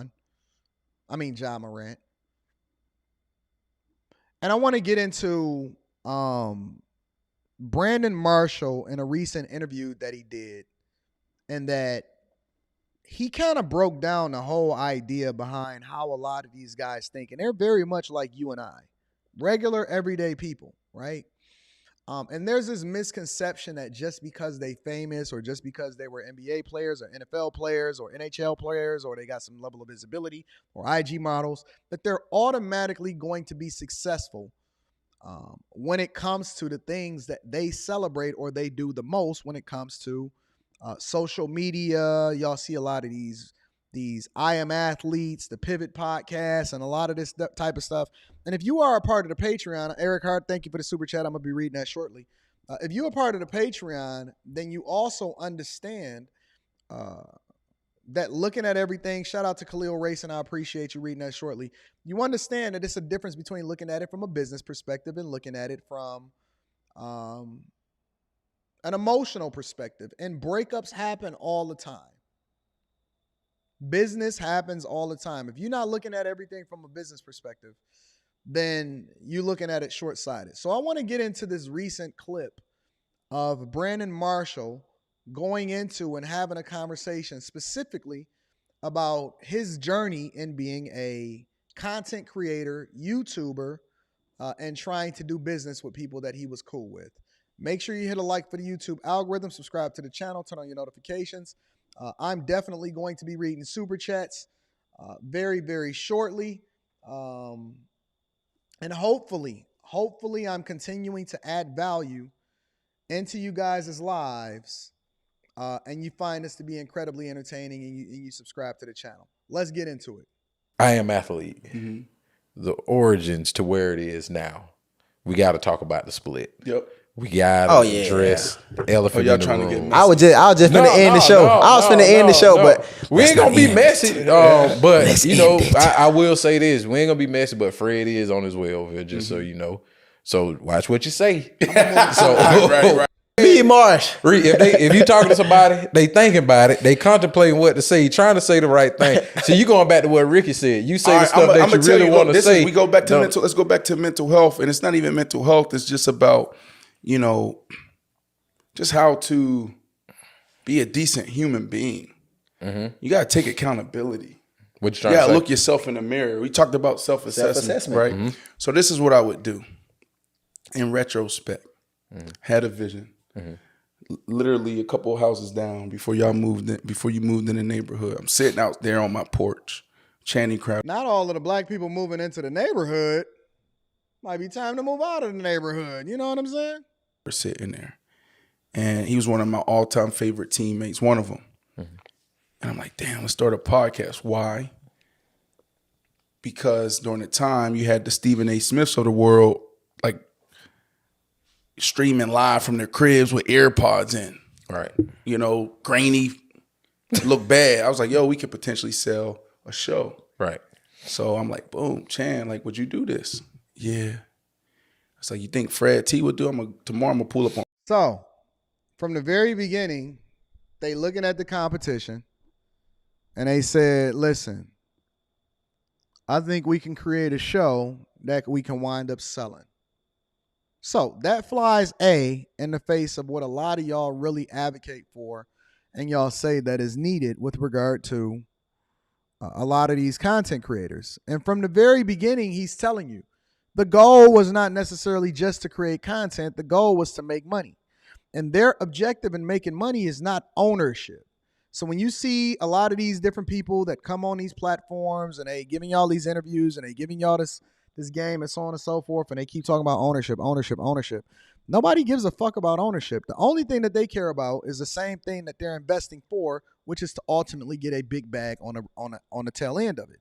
Most people, right, including the Brandon Marshalls and whoever it is that's on these platforms, their goal is to get a big bag. They want to sell the show. They want to ultimately divest themselves, and they have an exit plan when it comes to a lot of these platforms that y'all then get emotionally invested in. So when you see the $1 million worth of game and then they go over to Barstool Sports, or you see the, what's the other one? Drink Champs, and then they wind up ending up on Revolt, right? These guys are not necessarily looking for ownership. They're looking to ultimately divest themselves and get out of these platforms because it's not necessarily about the value. It's about how much money that they can make as a result of divesting themselves from the show. They want to sell the platform. That was the goal that he's telling you from the very beginning. Fred T. He said, yeah, go holler at him. Jump in my golf cart, drive over. Fred T, boom. Yeah, I'll rock with you. Same thing with Reggie Wayne. In that moment, right, I'm leaning on friendships. What should have happened in that moment, in retrospect on me, yo, here's a offer, here's a contract. Let's button this up from the beginning. Right. A season go by, we didn't sell a show. Had my guys showing up twice a month, 2 hours a pop, just creating content. Right. Sometimes they come, sometimes they won't. Like you'll see if you go back and watch that, sometimes other people was plugging in, but they were showing up for the most part. When you say they, who you talking about? They go to lawyer. When Channing, you say they, Fred, Reggie, right? There's a couple shows where, the schedules didn't align. Right. But everybody was doing their part. Everybody was bought in. Right. I'm working it Monday through Friday. I'm investing the money. Right. Like you investing all the money. All the money. Okay. Right. All the money. Right. So when he's creating this platform, right, the I Am Athlete platform, he's investing all of his time, all of his money. And he feels as though he has more to lose with regard to the objective and the goals that they're trying to build for this platform in a general sense, right? And so he's not even talking about it from a talent perspective. He's talking about it just purely off of, listen, my goal is to build this platform so that I can ultimately sell it to a bigger network. and then I can do business as a result of it and get this big bag, right? And Surf, you saying it in the chat. A lot of YouTubers sell their channels or contract them out. That is a big thing that a lot of people are not talking about, right? It's a lot of people that have investors or other people that have equity stakes, or they wind up selling the majority of their platforms off over into, because now it's an IP. Now we talking about content. Now we talking about, see, I own 100% of everything that I've ever done. Every single interview, right? Which, if you're a part of the Patreon, and you know that in the earlier Patreon and mastermind sessions, before I even started to show y'all what it is that I'm making off of a lot of this content, right? Because I show my back end, I show what it is that I generate. I started breaking down and highlighting how it's not necessarily just about the money. It's also about the ownership, because it's a lot of different ways, if you understand the business of content creation, that you can license out the content. You want to be looking at it 10, 20, 30, 40, 50 years from now. If you have children and you want to pass something over, you can start to pay attention to it from that perspective. So it's a lot of things that go into what success looks like when it comes to creating content, but it also depends on what your long-term goal is with regard to how it is that you're trying to monetize this thing. It's like a house, right? Their goal was to build the house and then be able to flip it. They want to flip the house. It's flippers, it's wholesalers, it's long-term landlord investors, it's REITs. It's a lot of different things and a lot of different ways in which you can make money off of real estate. My goal when it comes to content creation, when it comes to real estate, when it comes to anything from a business perspective, is to ultimately own it forever. Why? Because I want to be BlackRock. You don't know nothing about BlackRock. We'll get into that tomorrow, right? I want to be Vanguard. You don't know nothing about Vanguard. We'll get into that tomorrow. I want to be Fox. I want to be Netflix. Netflix realized at some point that it wasn't enough to just license out the content. Then they started creating their own original content. And it would cost them a lot of money up front. And they don't measure the metrics by how much they making per month. They measure the metrics by how interested the people are in the content, right? So when they say, okay, listen, we gonna give $40 million over to Dave Chappelle or Chris Rock in order to create this special, right? They're investing in people wanting to be interested in that content for the rest of their lives. When Disney went and bought all of the assets that they needed in order to be able to start the Disney Plus channel and network, how valuable did that content become? Let's continue. Right, because the just off a handshake was, shout out to Marcus, when we sell a show, we split it evenly. Right? I started learning, right? Showtime looked at me. I love you, Brandon. You've been on our network for 7 years, but the other guys, I don't know, right? Channing. Make sure y'all subscribe, hit a like for the YouTube. Look at this fucking production that we got going on over here. Make sure y'all subscribe, hit a like for the YouTube algorithm, subscribe to the channel. If you want to, tap into the Patreon, link is in the description as well as pinned to the top of the chat. I might even do a mastermind session on my entire setup and how it is that I'm able to run this whole thing. I'm a one-person entity.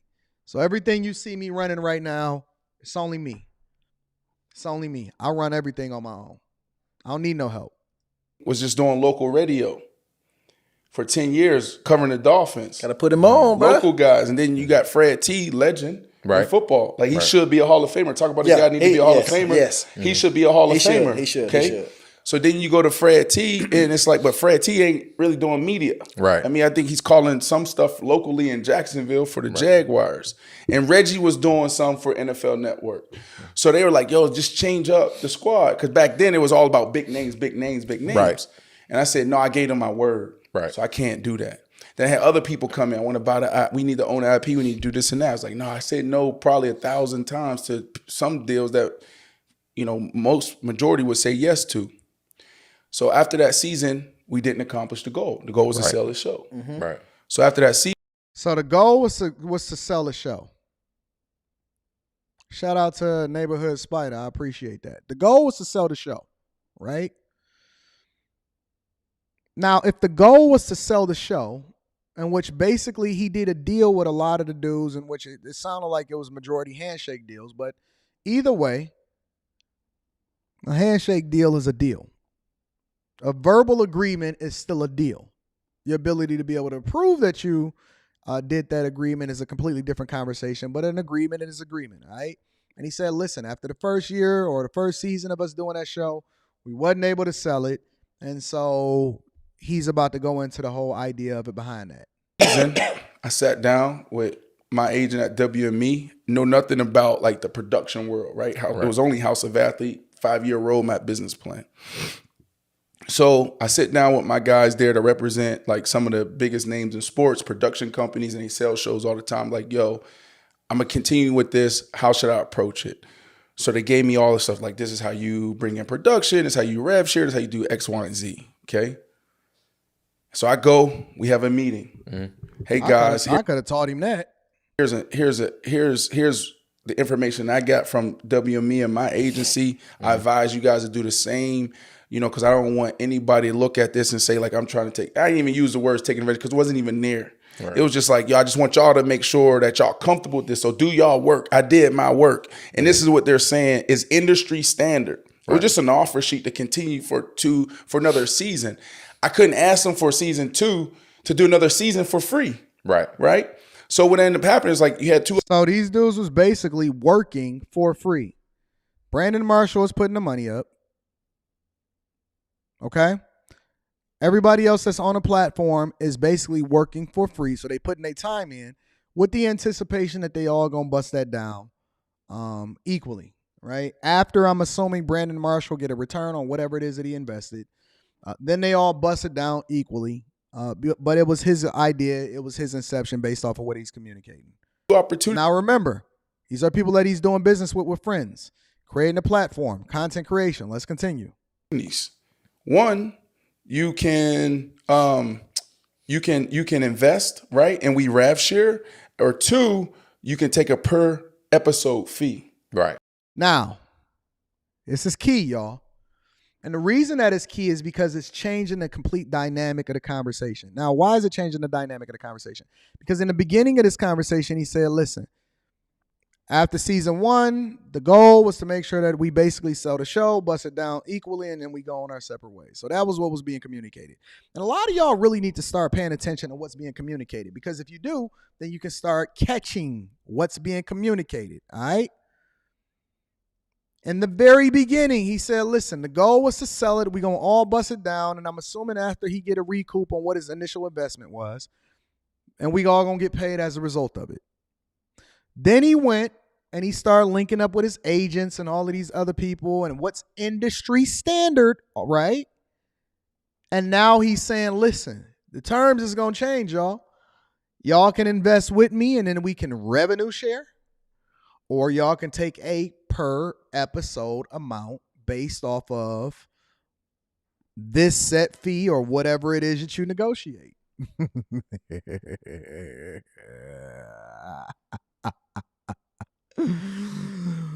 Woo! When the money start getting introduced into the conversation, and y'all see, it's all listen. For most of y'all gonna start a podcast with your friends. You're gonna do a YouTube channel with your friends and all of that other type of stuff. And y'all not even gonna have a 1 year, 2 year run.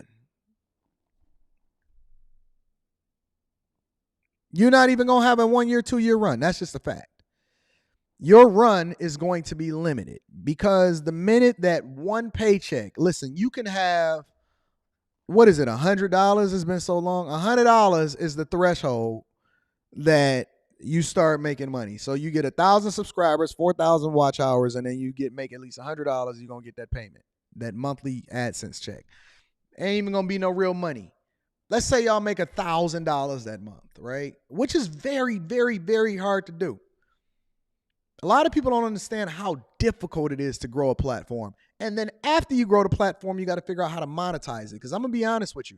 Most people that got 20, 30, 40, 50, 60, 70, 80,000, even 100,000 subscribers, they not making no money. This is a fact. And if you want to tap into the Patreon, I will show you the receipts. Most people that have 100,000 or more subscribers, they are not making no money. They not making no real money. They can't quit their job if they wanted to. That's a fact, though. They not even making 6 figures a year. Real talk. Now, I can show you how to get that bag. It's a completely different conversation. Even my dog, Anthony Brian Logan. Shout out to Anthony Brian Logan. He a part of the Patreon too. Anthony Brian Logan, my dog. He tell you. He said it on his platform to his people. He said, listen, I subscribe to Anton's Patreon, and it's a lot of game in there that I was not familiar with. This dude got some shit that blew my mind. And he leveraged that, and he's using it. Shout out to my dog, Anthony Brian Logan. I got the best Patreon on the fucking internet. That's a fact. That's a fact, though. Ain't nobody fucking with me on. But basically what Brandon Marshall was saying is, yo, listen. Now that I started putting a lot of money in there and it's costing me money in order to invest in these platforms and all of this other type of stuff, and I'm trying to sell the show, which basically tells me that they're not getting no money on YouTube. They not getting no money on YouTube. That's a fact. The money that they making from content creation, I don't care how many subscribers they got. I don't care how many views that they getting. They not even doing enough to even cover the costs and the expenses associated with paying the talent, getting the production possible. They probably got editors. They don't know how to do none of this stuff themselves. It's a fact. 1,000% a fact. And so he's saying, listen, now the conversation changed from, listen, we just going to sell the show, bust it down, to, listen, I'll pay y'all per episode revenue share, or y'all can invest in the platform, and we going to do it that way. Let's continue. Channing said, bro, this is my dog. He's like, yo, you like the risk stuff. I don't like that. Like, nah, just give me my per episode fee. Reggie Wayne, up until like the day before we about to shoot season 2, he's like, I might be going to Indy doing this and that. And at the last moment, I called Ocho. I'm like, Ocho, would you do this? Right. And I was like, bro, I got X amount per episode. Like, fuck yeah. Right. So, just because people are making money doesn't mean that they all look at it from a business perspective. Ocho was like, yeah, skip it. Give me this amount per episode. This person said, yeah, I'll take this amount per episode. I'll take this amount per episode. This is what everybody is doing. They come from getting a paycheck every week or whatever like that. Right? This is what's being communicated. It went from busting it down from a show perspective to I'm the owner and I'm willing to give you this amount per episode and this is how much money I'm investing in the platform. Okay, let's continue. Right. Boom. And then Fred was the only one who was like, yo, like I believe in equity, I believe in ownership. So long story short, right, that's the origin story, that's how it was. Season 2, we go and then we break through. Boom, right. Major. And then so everybody, we're starting to button up stuff. We're trying more deals, looking at NASCAR, looking at certain things. And then, Fred comes, he's like, yo, let's have a meeting. We schedule a meeting, didn't come, scheduled it again. Then we start going through it. And he and I could not align because he kept going back to, 25% of the company. And I'm looking. Now, when a dude decides, think about it, what's happening. Listen, these are dudes that made millions of dollars in a football career. Only one guy that was on the platform said, nah, I want the equity part of it, right? Everybody else want a per show episode, want a per show per diem, basically. And now when they start getting into the weeds in it, my man said, listen, I want a 25% cut of the company. This is what's being communicated. We talking business and friendships. I'm like, bro, like I invested $500K at this point. Like, at the time, he said, bro, look, man, I invested $500,000 into this product. So are y'all telling me that these platforms are getting a return of the equivalent of $500? They gambling. They're gambling on the idea that they'll be able to get a show and sell it over into the network, and then they're going to get a big bag as a result of it. When you see these platforms and you see these shows, look. Shannon Sharp's Club Shay Shay, I'm guessing, I don't know 100% for sure. Club Shay Shay is backed by Fox Sports and Entertainment, if I'm not mistaken, which is the same platform that is backing Undisputed by Skip and Shannon. Let me say it again. Shannon Sharp's, allegedly, if I'm not mistaken, is backed by Fox Sports and Entertainment. Well, Anton, how do you know this? Because I have to deal with them on a regular basis. See, a lot of people get copyright strikes and stuff like that when they review Shannon Sharpe content, especially with regard to even like the Steve Harvey interview. I did the Mandisi's interview and all of this other type of stuff, right? I'm giving y'all real game in real life. I worked behind the scenes in order to be able to review that content. See, y'all don't know. We in a whole nother league over here. Just because you see me and you only see me don't mean that we don't have a lot of stuff working on the back end. And so when you see my videos, they're still monetized. I don't have to remove them. I can still have my Shannon Sharpe interviews with the review videos with the Steve, what's his name? Steve Harvey.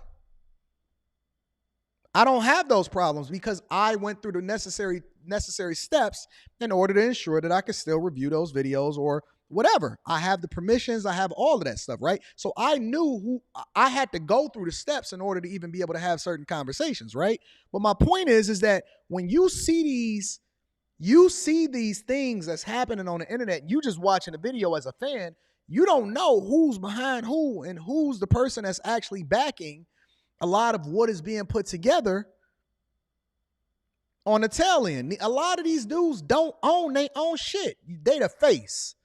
That's it. They a face. They the host. They a face. They do a phenomenal job. They good at it. They probably get a big bag as a result of it. But the reality is that, shout out to Jake Fever. I appreciate you, bro. And let me give a shout out to all of the new Patreon members. But the reality is that the business side of it, most of these guys is just getting a bag. They just getting a check. They don't actually own the overwhelming majority of those platforms. Let's continue. Like the numbers change. Right. You know, and so we could never align there. And again, going back to how it's supposed to be, right? Like, how did you contribute to it? And I always say this, and I say this a couple of times, take the emotion out of money. Yep. Right? Because I'm sitting in the office and we're having some... Now we taking the emotion out of the money, right? Now we looking at it purely from a business perspective. It ain't no more friends, huh? Some tense conversations, some tense moments. And I'm looking at him like, bro, I done invested everything. Right. Right. And so there was a couple times where I'm like, nah, that Pittsburgh B. Marsh that you talking about came out. That's the B. Marsh we want to see. You know what I'm saying? But that's the learning lesson for me. Right. Right. Like even in those moments, you know, you always got to operate from a professional standpoint. Right. Can't go in no meeting and say, man, fuck that, man, I invested all the money, like, you know, but I'm getting frustrated because we're having these conversations for 6-7 months. Right. Like it wasn't just like we were literally we're trying to get on the same page. Right. And so for me, that was another opportunity where I could have done things differently, was in those most heated, tense moments, kept my poise. Right. Right. So I think it's all about the business. And then I think at the end of the day, you know, I had a few people ask, you know, say like, well, if you paying me this, how much are you getting? Right. Now we pocket watching. Shout out to my dog pocket watching with JT. Now we pocket watching. Now people want to know how much you getting because this is what you agreed to as far as the per episode amount that you gotten paid. And listen, and this is how friends become frenemies and breakups happen. Everybody think that they smart. Everybody think that they a businessman. Everybody didn't went to YouTube University or Instagram University and somebody told them that they deserve equity and ownership and all of this other type of stuff. And now we want to start deep diving into the numbers. All right. And so it just got real messy at the end. And then at the end, they looked at, well, I could potentially go make more money doing my own thing. And so it is tense still, you know what I mean? But like, I try to approach it more like I try to get the information out there because we live in a world now where everybody wants to know. Right. And it's important for us to be real and authentic. But what I'm trying not to do is fuel the negativity. What I'm trying not to do is talk bad about this person, that person, that person. I'm going to take accountability for my part in it. Right. But one thing I know for sure is where I come from, you know what I mean? Like, I'm always good. Right. You know what I'm saying? Like, I don't play no games. Right. To the point where that's what gets me in trouble. I'm too real. Right. I'm too authentic. Right. I'm willing to go there. Right. Right. But that don't win in ball all the time. That don't win in business. Nope. Nah. Right? And so I say that because when it comes down to what we talk about and what we doing and what is a fair deal, what is a right deal, I'm always right there. Right. So bad business be bad that bad. No. I invested $10 million to this point in my company.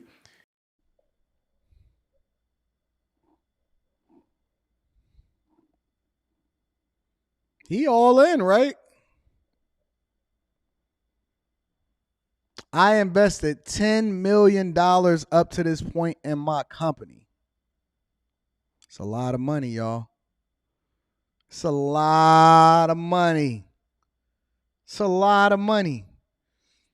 When we talking about money and we talking about bag chasing and we talking about revenue and we talking about splits and what people think they worth versus what it is that you actually is investing in the platform, the question always comes back to ROI. Return on investment.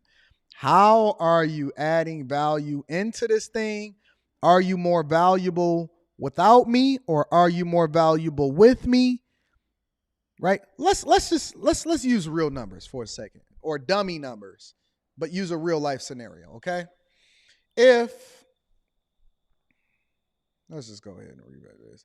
If let's say you busting down $20,000 a month, right? Let's say you generating $20,000 a month, right? And that's as a result of everything all in. Production costs, and I'm trying to keep it more relevant to a number that's manageable in order to understand it from a C student's perspective, right? But let's just say you got a show or you got a YouTube channel and you're generating revenue. And no, let's use a bigger number. Let's say 50,000. Let's say after all in, all of the costs, the revenue is $50,000 a month. But now you got to pay the editors, and you got to do clips, and then let's say you're using some for promotion, and then let's say you got to pay the talent, right? And then let's say now you have another owner in there or whatever, so on and so forth. And so the revenue is going to be based off of the net. The net is what you have after you pay all of the expenses for that month. So after you get done paying whatever it is that you agreed to pay somebody per show, regardless of how much money you make, if you didn't make no money that month, you still got to pay what it is that you agreed to pay the people, the editors, the talent, whatever, so on and so forth. So it's largely in your interest to generate the most revenue possible, whether it be through sponsorships, whether it be through AdSense revenue, whatever it is. If you monetizing it on multiple different platforms, you have, or you generate, whether you generate $50,000, $100,000, $20,000, $1,000 a month, you have to pay that amount of money out of your pocket because nobody gives a fuck about what you think they want their money at the end of the month, okay? That's the risk that you take as a business owner. That extends beyond whatever it is that you're talking about, restaurant business, content creation, whatever. People want their money at the end of the month, okay? You're not asking your job, hey, how did y'all do this quarter? You just making sure you check your bank account every week or every 2 weeks after on the days that you're supposed to get paid. Right? So now when you become an owner, you become more responsible for whatever it is that's happening across the board. Now, when you take that into consideration, okay, the question that you have to ask yourself as a business person is this.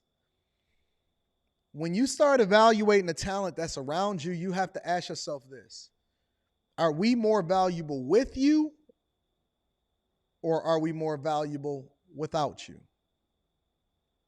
That's the thing that very few people ask themselves when they're having conversations, when they're in negotiations, when they're going back and forth, when they get mad, when they're saying it's mine, or whatever the percentages is, or whatever, so on and so forth. You have to ask yourself the question, am I more valuable with you or without you? And when you can ask yourself that question, and then you looking at it from a business perspective instead of looking at it emotionally, often at times, 9 times out of 10, you're going to win out. 9 times out of 10, you're going to win out. All right? So I think that was a phenomenal interview on his part, in which he broke down a lot of information that maybe we all can leverage and use in order to continue to make ourselves successful and ensure that we are absolutely positively in the best spaces possible. All right? Okay, ladies and gentlemen? Okay, pumpkins? All right. So, final thoughts. Final thoughts, ladies and gentlemen.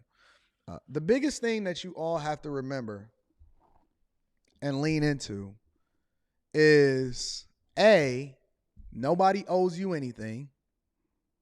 B, you have to look at everything from a business perspective. And C, once you get the bag, because a lot of us work very, very hard on a regular basis in order to ensure that we're successful. But we don't take into consideration, once we get to the top of that mountaintop, how easy it is for us to lose it all.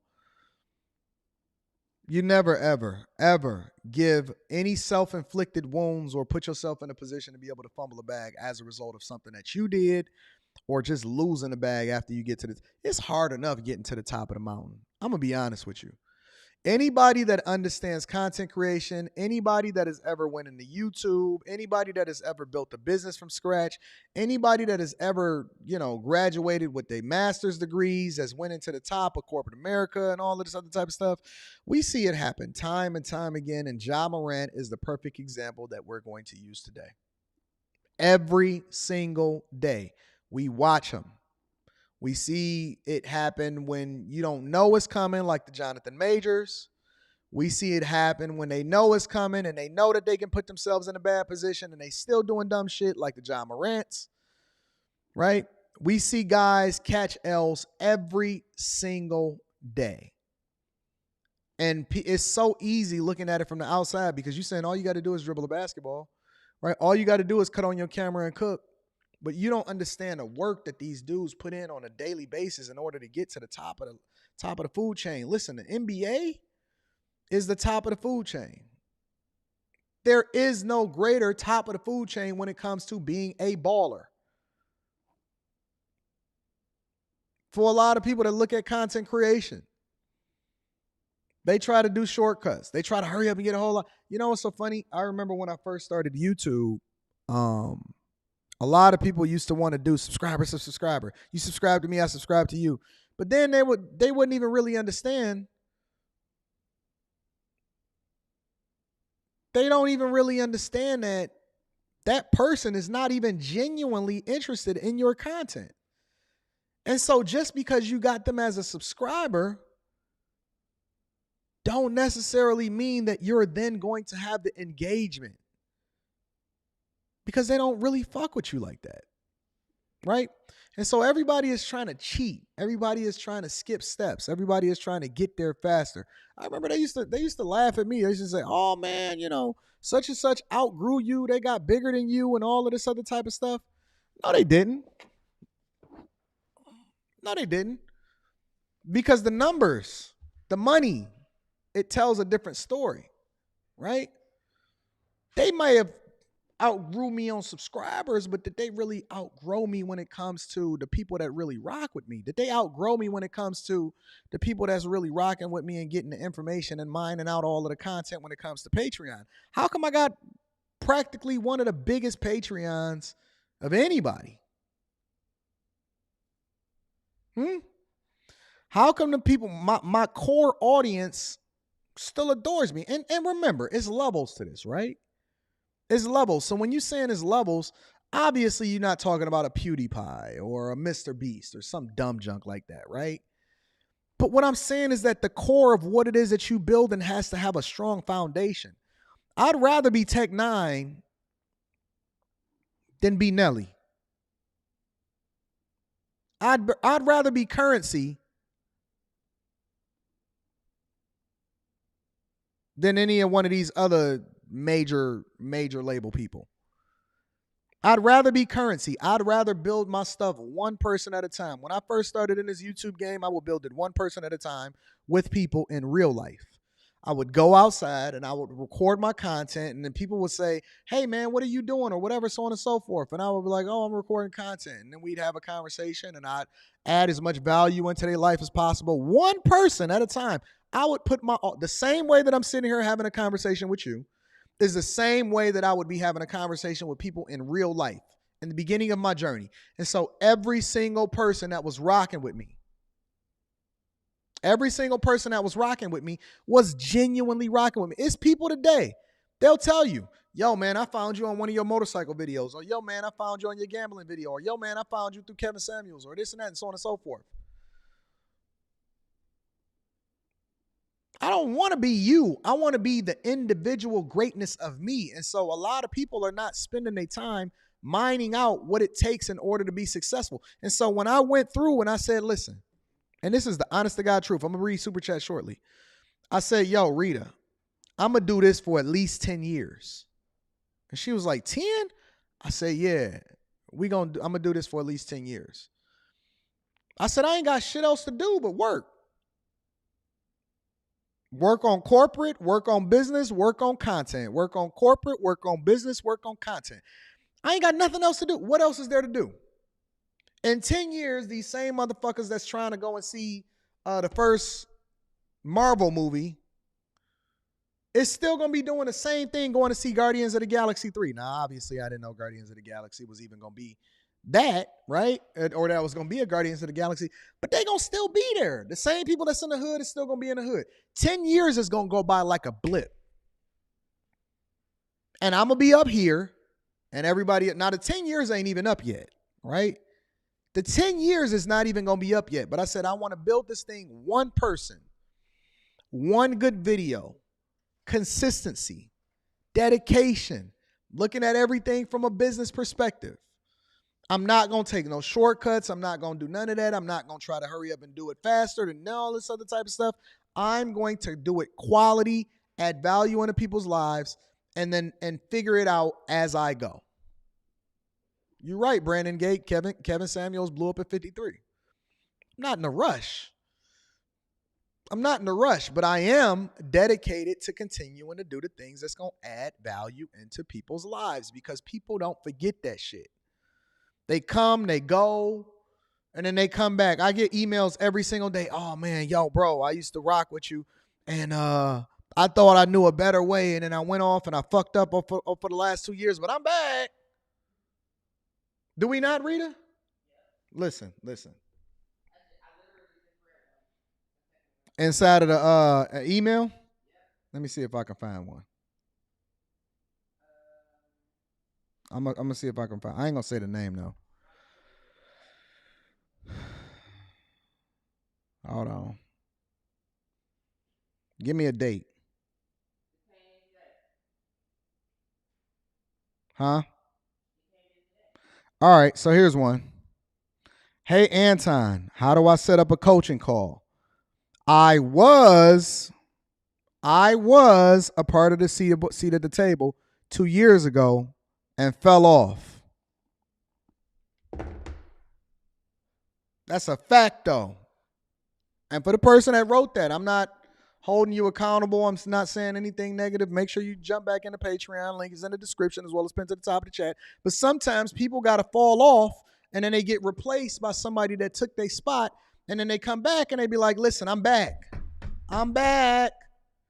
I was fucked up out there. I thought I knew a better way, but I realized that it was green over here. It's fucked up. It's dust and dirt over there. They came back. They'll be back. Because when you add value into people's lives, you know what happens? They never forget. You don't steal money. You don't take from them. You add value into them first, and everything is going to work out exactly how it's supposed to be long term. You're right, Brandon. It's a marathon. It's not a race. Even the word itself says the race isn't given to the person that runs the fastest. It's to the person that endureth to the end. It's an endurance race. It's not a sprint. It's a marathon. All right? So don't be so in a rush to do a bunch of nothing. I know people that come up with a new business idea every other day, and they ain't even finished doing the one that they did in the first place. They ain't even learned the lesson that they were supposed to learn from failing in the first business so that they can take it and add it into the next business and be able to do it more effectively. Don't be in a rush to fuck up your life. Don't be in a rush to fumble the bag. Don't be in a rush to do things that you're not supposed to do and then end up like the Ja Morants of the world. Take your time, master your craft, be consistent, have endurance. Don't listen to the haters. Let them do what they do. You continue to grow, you continue to evolve, and you make this better than you was the day before. All right? I love you. I appreciate you. I hope y'all enjoyed the show. Make sure y'all get that Teach Hanley, 30% off your first order plus a free gift. By tomorrow morning, I'm going to have the link in the descriptions of the videos for y'all to be able to pick up y'all tickets to come and see Charleston White here in Detroit. It's going to be awesome. If you're not a part of the Patreon, you're missing the bag. You're fumbling. We will soon be announcing our next city that we're going to be going into. I am putting together the subject for the next webinar, and I'm going to be dropping a new video exclusive game on how it is that you can continue to get that bag and level up inside of the Patreon within the next couple of days. All right? I love y'all. I appreciate y'all. I need y'all to do me one more favor before we get up out of here. Make sure you share this with your family. Oh, wait. Before we do that. Hold on. I'm not getting out of here without reading the super chats because y'all continue to add value into my life. All right. Eric Hart says he needs to have a one-on-one with Iverson. Shout out to Allen Iverson. Khalil's Racing says, what up, though? I'm still laughing from the van content yesterday. Shout out to the people that had me review the van life content. Marcus Sex is in the building, says, if I can spend $20 on a drink in the Bay, I can spend $15 on Anton a month to see how I can keep improving my wonderful, blessed, beautiful black life. Shout out to Marcus Sex. I appreciate that. Brock says, no, Anton, bro, you ain't about to okay me, pumpkin.